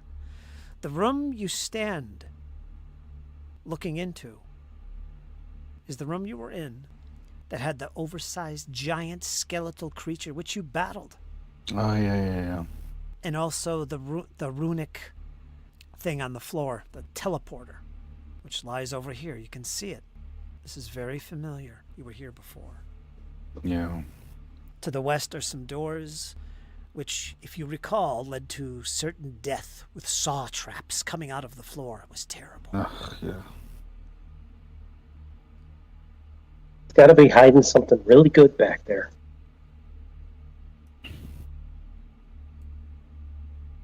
Just saying. There's a door right next to you, about 5 feet away in the south wall. I believe Althea had peered down that through there, and she remembers the set of steps. Well, you guys remember because she stated this to everybody. No, you know what? That was me. That was Sheppy. Was that you? I saw that. And I said, stairs going down? Close that door. Yeah, I remember that now. But yeah, this is that chamber. And both doors led to those traps. The ones going to the west? Yeah. Let me move you in the room. I think we went through the top there are one, didn't we? three. There are three. I Or don't the know if middle. they all went to the same place. The death trap that basically just killed us all. The one furthest north, you went through. The one in the middle, you passed through. It's where you recovered from the traps. The middle door. The one to So the we never north. went to never went to the southernmost one. I don't think so. No, that one's a mystery. This one right here.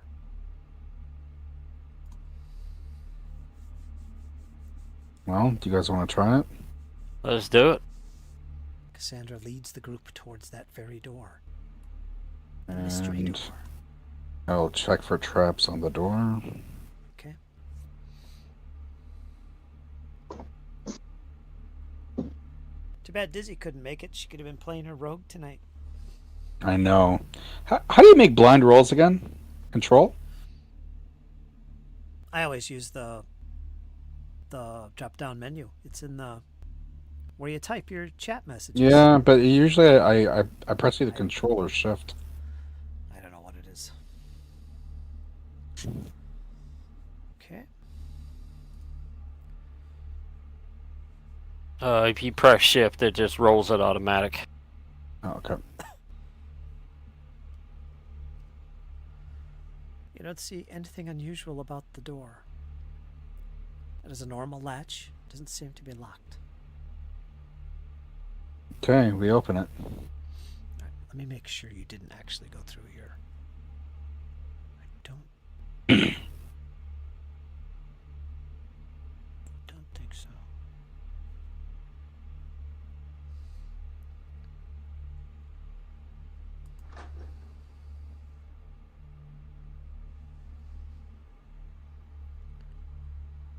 Cautiously, you move into the corridor, Cassandra.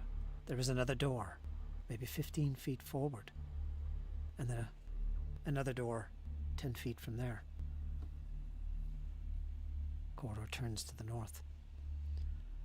I listened to that southern door.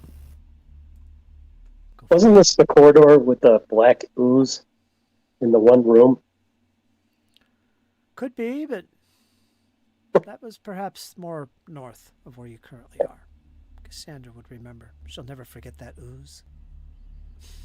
Yeah, that whole thing. I made her mad then. Yeah. you you hear nothing.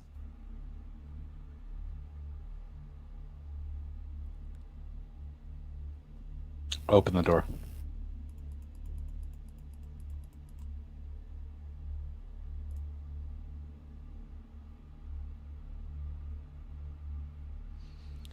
Hold on, I'm doing too many things at once. It's taking forever. I opened the door. Come on.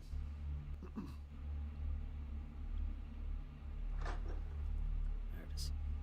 And it closed again. Is it not opening? There it is. I can see it. It's open.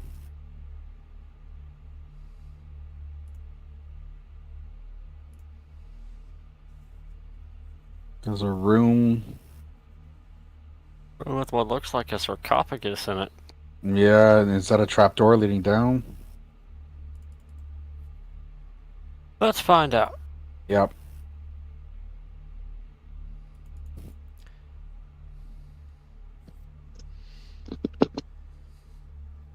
Is that a test? You see a single bed, what looks like an empty footlocker. Okay, wrong on both counts.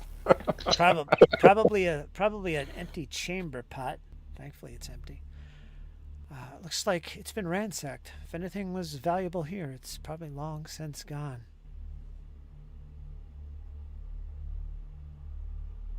You see a bolt on the inside of the door.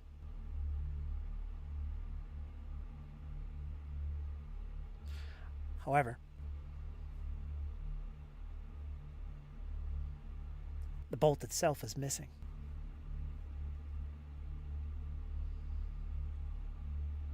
Maury will step down to the footlocker and begin investigating around that. It's empty. It is indeed empty. If you want to thoroughly search the room, it'll take some time, but right now it looks empty. What would you like to do?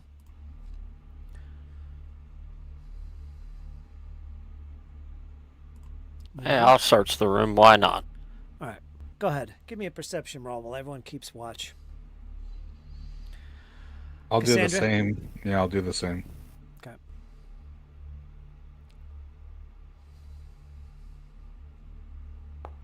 Go ahead and give me some perception rolls. Blind, Sorry. preferably, but that's okay. Oh, sorry. Yeah, It's 25. okay. It's okay. You find nothing.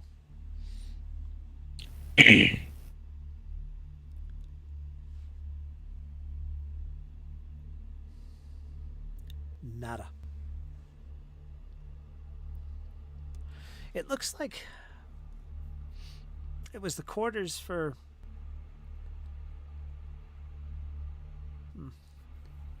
I can't really say. There's really nothing here to describe. It's somebody's quarters. But there's literally nothing in here. Empty locker, old rags for the bed that have been long rotted and haven't been used in decades, if not hundreds of years. Rotted indeed.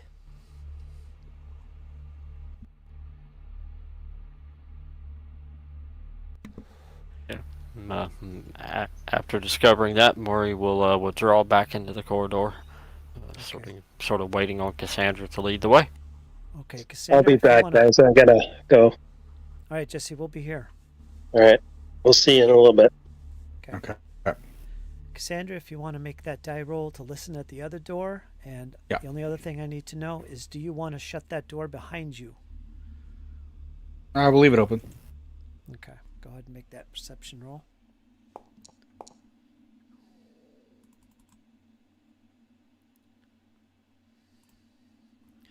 You don't hear anything. It's silent. The door is cold. Looks very similar to the other door. Simple latch, no lock. All right. Yep. Opening it, you see a very similar room. An empty footlocker, what looks to be a chamber, pot, and a bed. In this case, there is no covers on the bed or rags. Again, not in use. No one has been here in a long time. You do notice that the door is also missing a lock on the inside, as if somebody had taken the locks, the bolts anyway, that were on the inside of the room, away. So it's almost like these used to be like someone's bedroom, and then the lock got put on the outside as though to imprison them in it. Am I understanding that correctly? Well, the lock itself is on the inside of the room. Oh, it is. So wherever, so they could lock for their room for privacy. Okay. So not from the outside, no.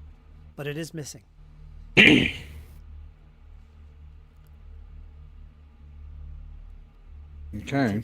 You want to take some So time we to got search nothing that? to note. Well, it will take some time to search around. Okay. Go ahead and make some perception rolls.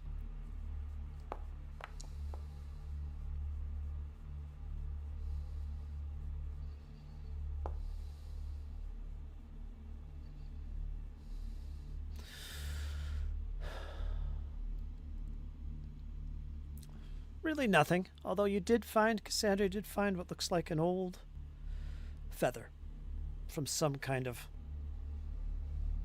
poultry, some type of giant bird-like creature, but it's ancient, it's old. Perhaps it was used for writing, and if you look close at the tip, it is cut and split as if it was used for writing. So indeed it was some type of writing implement, but hasn't been used. You did find that. Okay, she'll take that. Okay, pop that in your notes somewhere that you have an old writing feather. Quill. Nothing else. Vacating the room and continuing down the passageway, you do leave the door open, I presume? Yep. Okay. You see another twisting corridor, and it continues on up to yet another door, which, again, similar to the previous doors you've encountered. Listening, go ahead and give me a perception.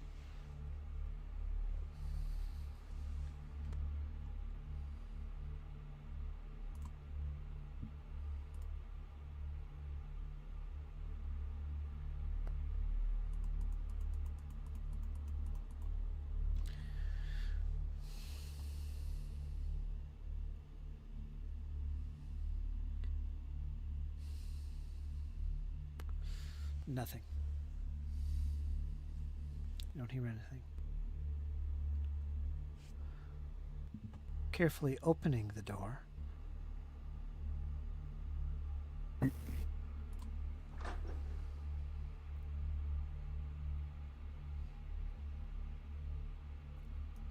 did it open? Yep. So that's the same sort of deal like we saw. Yep. Done. Exactly. All right. All right, well, let's search it. Yep, exactly.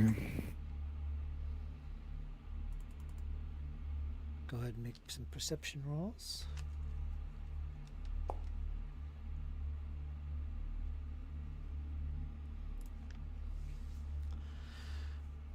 Again, there's nothing out of the ordinary. The past three rooms could almost be the same room, but obviously they're not. You do notice that, like the previous doors, there was a bolt from the inside with the bolt missing.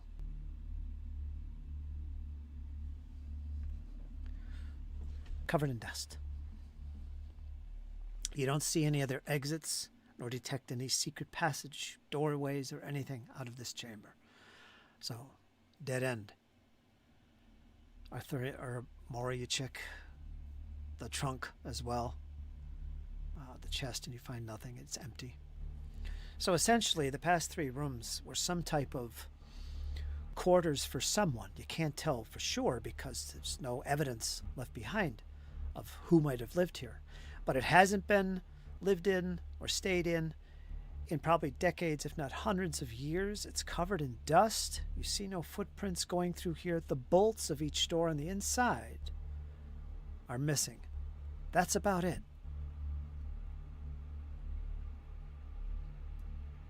You don't see any other exits. I say we backtrack back to the main corridor and go through that southern door. See what we can find down there. We struck out empty here. Well, what you think, Cassandra? Sorry, where do you want to go? If we was go another- back into the main chamber and then that door to the south. Oh, yeah. Got it. Now, this is the door that Sheppy peered down before. There's steps down there. We should be careful. Maybe it leads to the gong. Let me go. And he starts pushing his way forward. Arthurian Cassandra will grabs restrain by him. the collar and then just says, "We appreciate your enthusiasm, Sheppy. Let's try to be ordered about this." Patience. She my listens friend. at the door. Oh.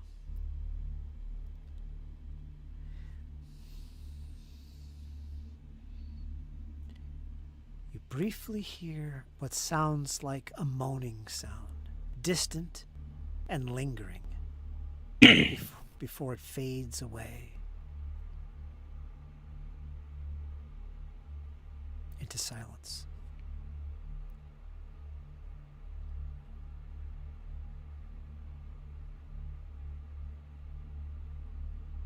Opening the door, you see the steps described earlier by Sheppy. Cautiously moving down those steps, Cassandra in the lead, you see more steps that descend, going to the west.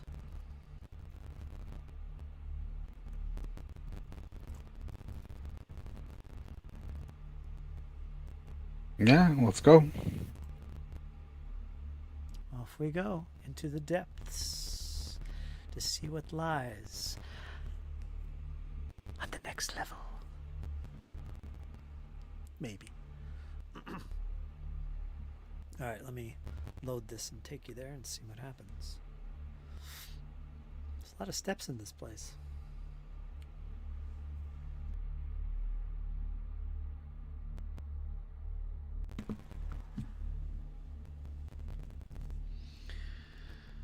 Okay, give me a moment here. Best to talk strategy and make some plans as you descend these steps. I think if we encounter too much resistance, we backtrack, hit the gong, and pick a fight. So is that what we believe? That if we hit the gong, something will just show up and start fighting? Well, something was slithering in the sand. Hmm. Or if this doesn't work, do we want to go back up and investigate? Maybe there's hidden passageway somewhere. Could have been just your figment of imagination. It was just a perception roll. Could have been anything. I know you too well, Fritz. You think you do. What do we got? Magic light for you guys? Yeah, the light spell. Right, let me take you down here. So reach the bottom of these steps. Now give me a moment here.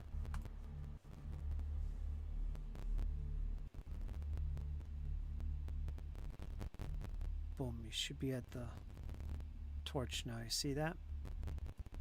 Holy sweet Jesus. I don't see anything yet. Alright, now I do. Someone spilled paint all over the floor. I don't know, like they're such amateurs, like they had it dripping behind them, and I mean, at least put paint thinner on the floor and scrape up after, like, good lord. Amateurs. Stepping into this chamber, it looks to be a 20-foot high stone chamber. The stone floor is heavily stained with what looks like blood. A wall of transparent stone separates this room from an observation gallery that rings its northwest and south sides. The northeast corner features a short stone wall. I'll move you forward just so you can get a glimpse of this. A short stone well. Sorry, not a wall. A well. The northeast corner features a short stone well, while the room's south end, where you are, has a steep ascending staircase. That's obviously the way it came down. The room juts out of a side hall to the east that ends at a charred circle in the stone with a double door nearby. Let me lead you into this chamber a little further so you could see what I'm describing a little bit better. Again, I'm assuming you enter this chamber.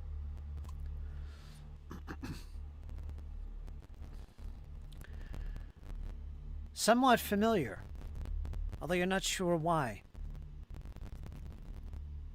But then you hear noise. You hear large footfalls coming from the north end of this chamber, up ahead.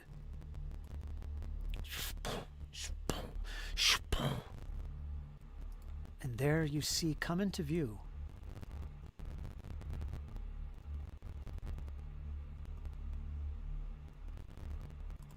a giant nasty.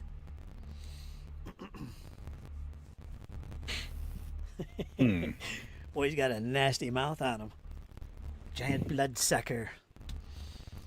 Yeah, this thing's standing on 2 feet, standing upright, with its maw exposed, spots you in the darkness. You can see it, Arthurian, looking at you, peering at you, its maw beginning to open, and it lets out a screech that sounds familiar.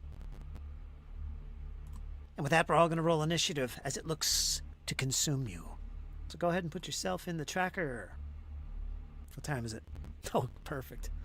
We're going to... Well, we'll see if we can get to a round. Make this guy I think our tokens need to be on the...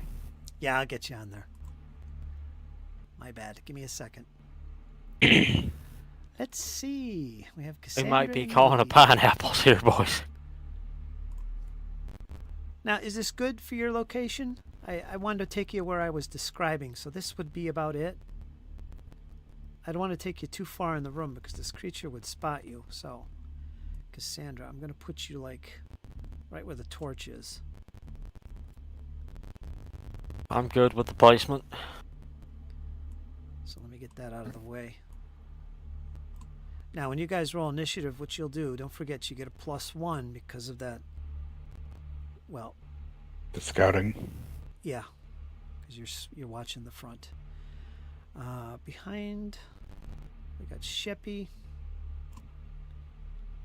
And we've got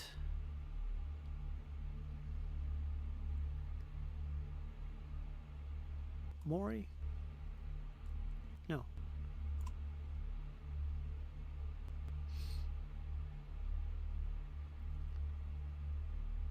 Where do I keep Tamira? Her token is missing.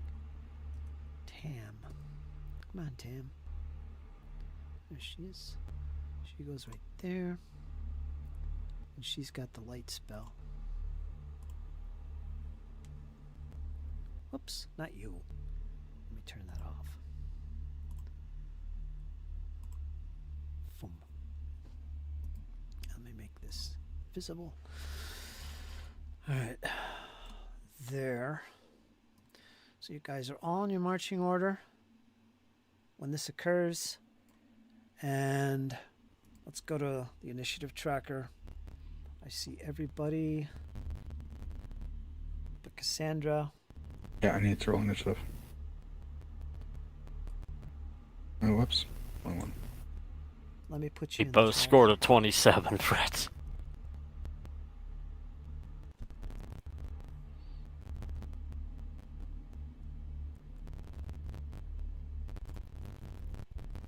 Oops, you're in there twice. My bad. I'm in the tracker twice. Maybe that should be I'm getting rid of it. Tamira.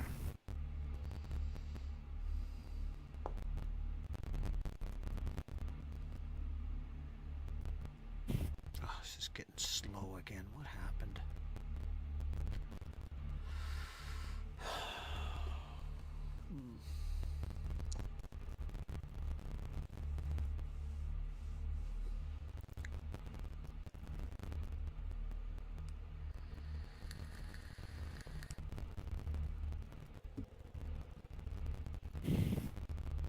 Okay.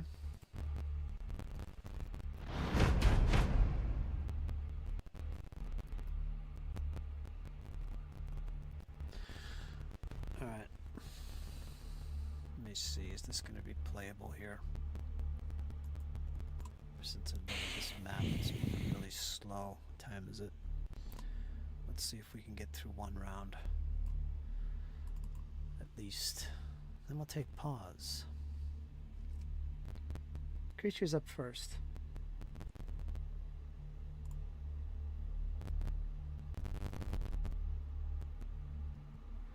Okay, let me put this in the chat privately. Because I want to do this.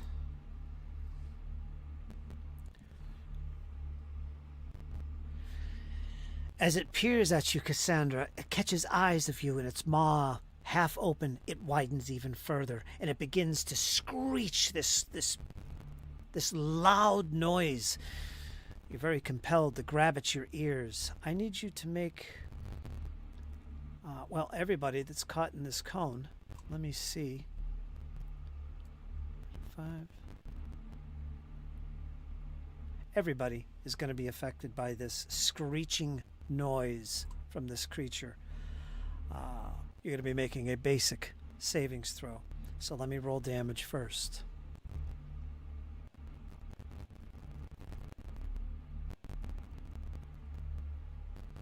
It's going to be sonic, and I'm going to make it public so you guys can enjoy my roll here. Well, you said? You're going to make a basic reflex save. Because it seems to be a focused sonic attack. So you can dodge out of the way. What's the DC? The DC is going to be 26. Go for it. 26. Yep. I'm gonna re-roll that with a hero point. Yeah, same with me and Sheppy. Everybody. Nope, still didn't make it. 16 would Oh, be. Sheppy's taking double. Oof. Maury made it. Yeah, 26 is good. You're good, Maury. You're only going to take half damage. How about you, Cassandra? 25? 42. So it's not quite enough, so I'm gonna take the damage. You're going to take 42. damage, and it's 42. So the dwarf and Cassandra 42. Sheppy takes 84 points of damage. Sonic. Drops And him, I'm this- sure. Yeah, that's.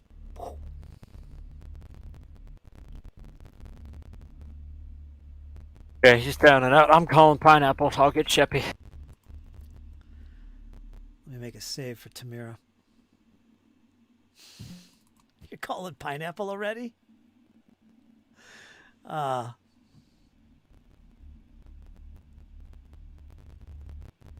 Well, we Nice to don't read have this. our healer with us tonight. I got Tamira. She's here. 20. What was it? 26? She's going to roll it again. Wait a minute. That's. Yeah, I'm going to try rolling that again.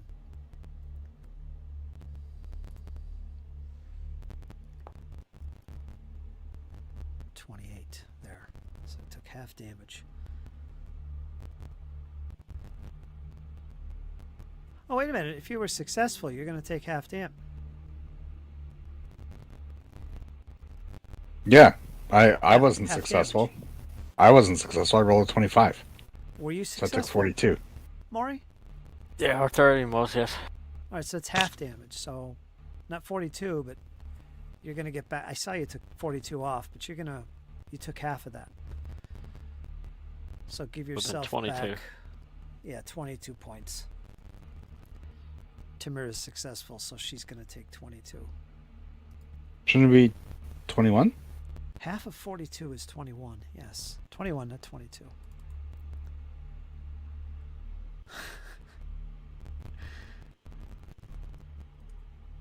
Starting to get tired. Can't even do math. Math Finder. Do. And poor Sheppy.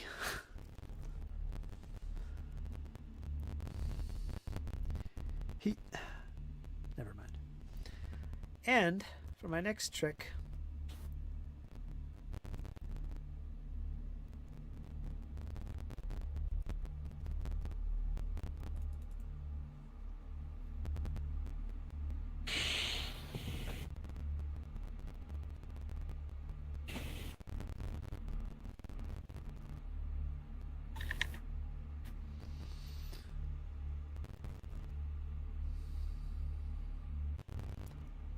does anybody here speak Undercommon?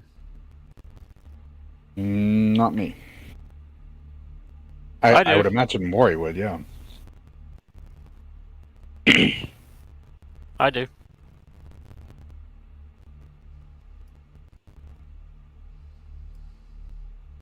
You hear it speak in Undercommon. This intelligent creature. You are not what I thought you were.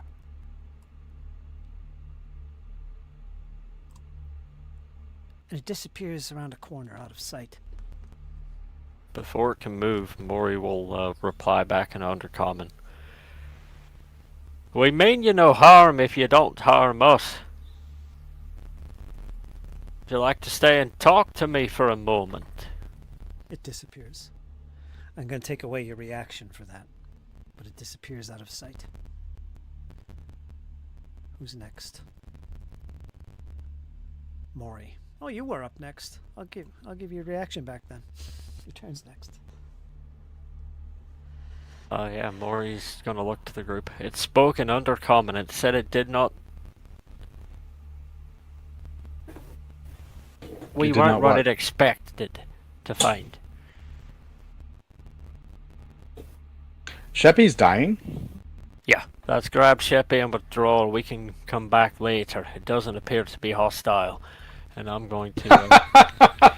Cassandra looks at him like he has no idea what the word hostile means. Well, it did run. It doesn't appear to be hostile at the moment. I'll clarify me words for you. And yeah, I'm going to walk over and try to pick up Sheppy. Cassandra still feels you lost your mind. Oh, I absolutely have. Yeah, I've had way too much bourbon tonight. Let me put Sheppy at dying. That was dying too because he did a critical fail there on his save. I think that takes him to dying too. A failed save, critical failure. I got him marked. You got him. Yeah, dying two, blinded, blah blah blah. Yeah, that's right. Okay. Let me move him in the initiative as well. He's going to be just before the creature. So, anything else, Maury? Yeah, I'm just going to try to get Sheppy out. Okay, so you're picking him up? Or dragging him. You can pick him up. He's a little fellow. He'll add to your encumbrance, but it's not going to encumber you. If you know what I mean. Okay, then I'll sling him. Okay, it's one action. Pick him up. I had to move to get him, so there's one action to sling him. That's right. One more action. I'm gonna bug out back the way we came. Alright, from his location, it's 5, 10, 15, 20, 25. Is that your movement? 25? Yeah. Okay, you're gonna get to just here.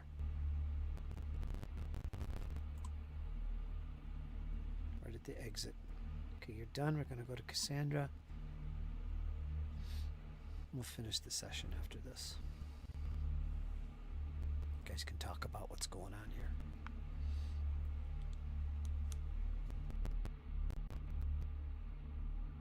Right, so she'll be going up the stairs. Alright, so what's your movement rate? She can move 35. 35 times 3, so yeah, you can reach the top upper floor, no problem. Do you want to hang out at the top just to keep an eye on them as they come up, or Sure, that makes sense. we'll just leave you there? Alright, then we'll go to the next round, and that's going to start off with Sheppy making a recovery roll.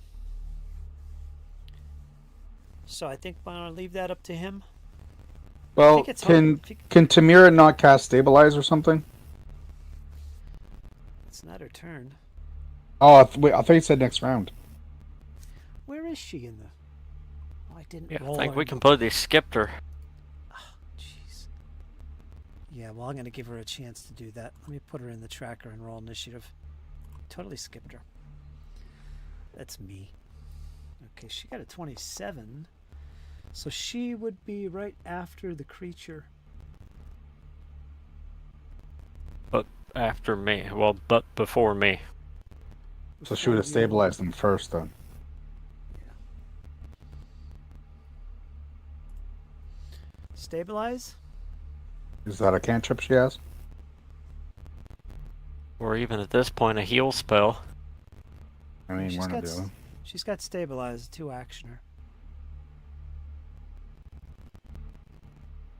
This is what she missed, so I'll do the stabilize.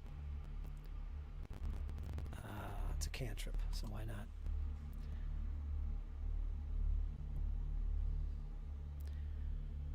The target loses the dying condition, though it remains unconscious at 0 hit points. So just take away the dying. So it would have been moved. Next, she doesn't do anything else. The next turn comes. Sheppy's up. Or next round comes. Sheppy's up. He doesn't have to make that recovery roll. He's just got 0 wounds and he's unconscious. So he's got to be woken up, which isn't too hard in combat. You could shake him around, slap him, you know. He needs healing, though. That'll wake him up.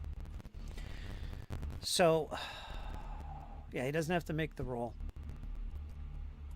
And he's just gonna kind of stay perched on my shoulder as I ascend these stairs. All right. Creature's up next, so there's no chance to get everybody out. That's Tamira. She's all by herself. Actually, you know what? She would spend her move to get out of there. She did have one more action left. That would take her 5, 10, 15, 20, 25, I think is it. She would be here, right there. There's no doorway. So you're all out of sight of the creature. And the creature's up next. Let's end it there. The creature's up next. We'll see if it pursues or if anything happens. Actually, you don't hear it pursuing. And you all make it safely, you think. Back up into that chamber. You shut the door behind you. Sheppy is lying on the floor, once carried by the dwarf. Tamira steps forward and casts her healing spell to revive the small goblin. So give him back.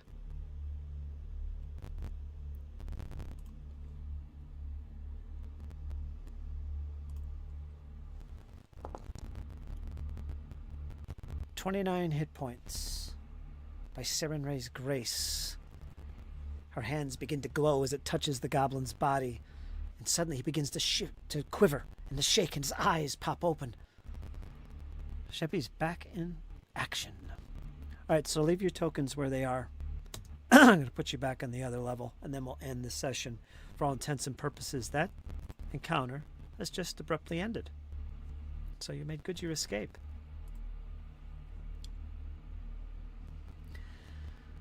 So, what'd you think? We're going to end it there.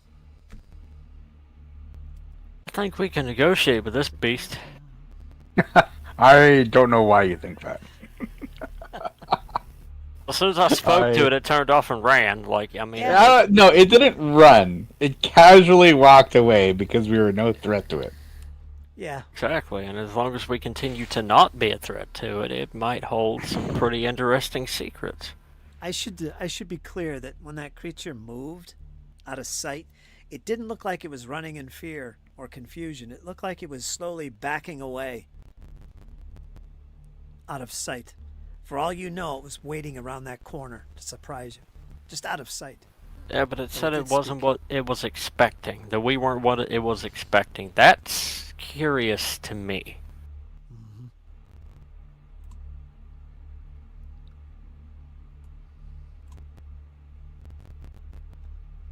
Yeah.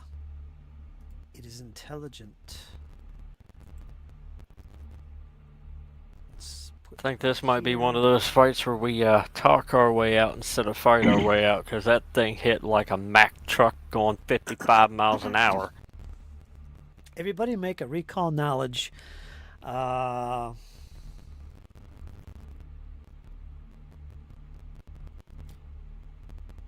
Just make a recall knowledge. I want to say society. Would that apply? Would a society work where you're trying to remember, say, a creature that you may have encountered earlier? Would society be good for that? That's kind of similar because you're dealing with the same type of thing. Things you've encountered in the past. Not creatures, but anything. Yeah, sure. Society? Try that. Try some society. We are not the society group. Wow. You Well, I couldn't think make both 15. both of us intelligences are dump stats, so Yep. Wow. Nope, never seen that before. Let's get out of here. You came pretty close, though, Cassandra. Let me see. What did you roll again? 14? I'll give it to you. It does look familiar. This looks very similar to the creature you encountered when you went through that teleportation circle. Remember when it was attacking Althea? Oh, is it the same one? It looks very similar. That Okay. maw gives it away. Yeah, I remember. That was a rough one. Mm-hmm. You're pretty sure. So, all right, I'll let you guys talk about the session once I get out of here. Let's end the stream, folks. That's our episode. I'm gonna let these guys do their outros, and it was pretty good. I wasn't as prepared as usual, but they did some new things. Explored a new level. Yeah. Maybe. I had fun though. So, Kyle, give us your outro. What do you think? I absolutely had a fantastic time on our, being back on Maury. I'll still call him Arthurian for the next 60 years. Watch it. It felt really good for me, to sort of step back into that role of frontline. I'm going to hit you and knock you down. That was very, very satisfying, and I know, at least for myself, I won't speak for Cassandra or Jesse, but it feels a lot easier with Arthurian. Feels a lot easier to run. Like, I don't have to think, okay, what would he do here? Like, he's not new to the group, so that's kind of a breath of fresh air to me. I personally felt that it went extremely smoothly. I didn't have to really go outside too much of my headspace and be like, oh, what would this guy do, or what would I do here? That, pretty much line up and knock him down. And yeah, I had an absolute blast. I'm really excited to use that two-handed maul on a few creatures. Maybe a few wooden objects. Trigger that critical specialization. Knock him down prone. Smack down to knockdown. Yeah. What'd you get? I just have my basic scale mail that I upgraded to. The what? I went from chain mail to chain Oh, mail. you upgraded to scale mail. Okay. Yeah. Chain mail puts me in my AC at 20. Scale mail puts it at 22. Shield raise gives me 24. Unless they roll a nat 20 and have some crazy stupid bonuses, that'll negate a lot of damage. So they'd need a 34 to crit you. Yeah. Or 20. But yeah, I mean, I personally had an absolute blast. This is going places.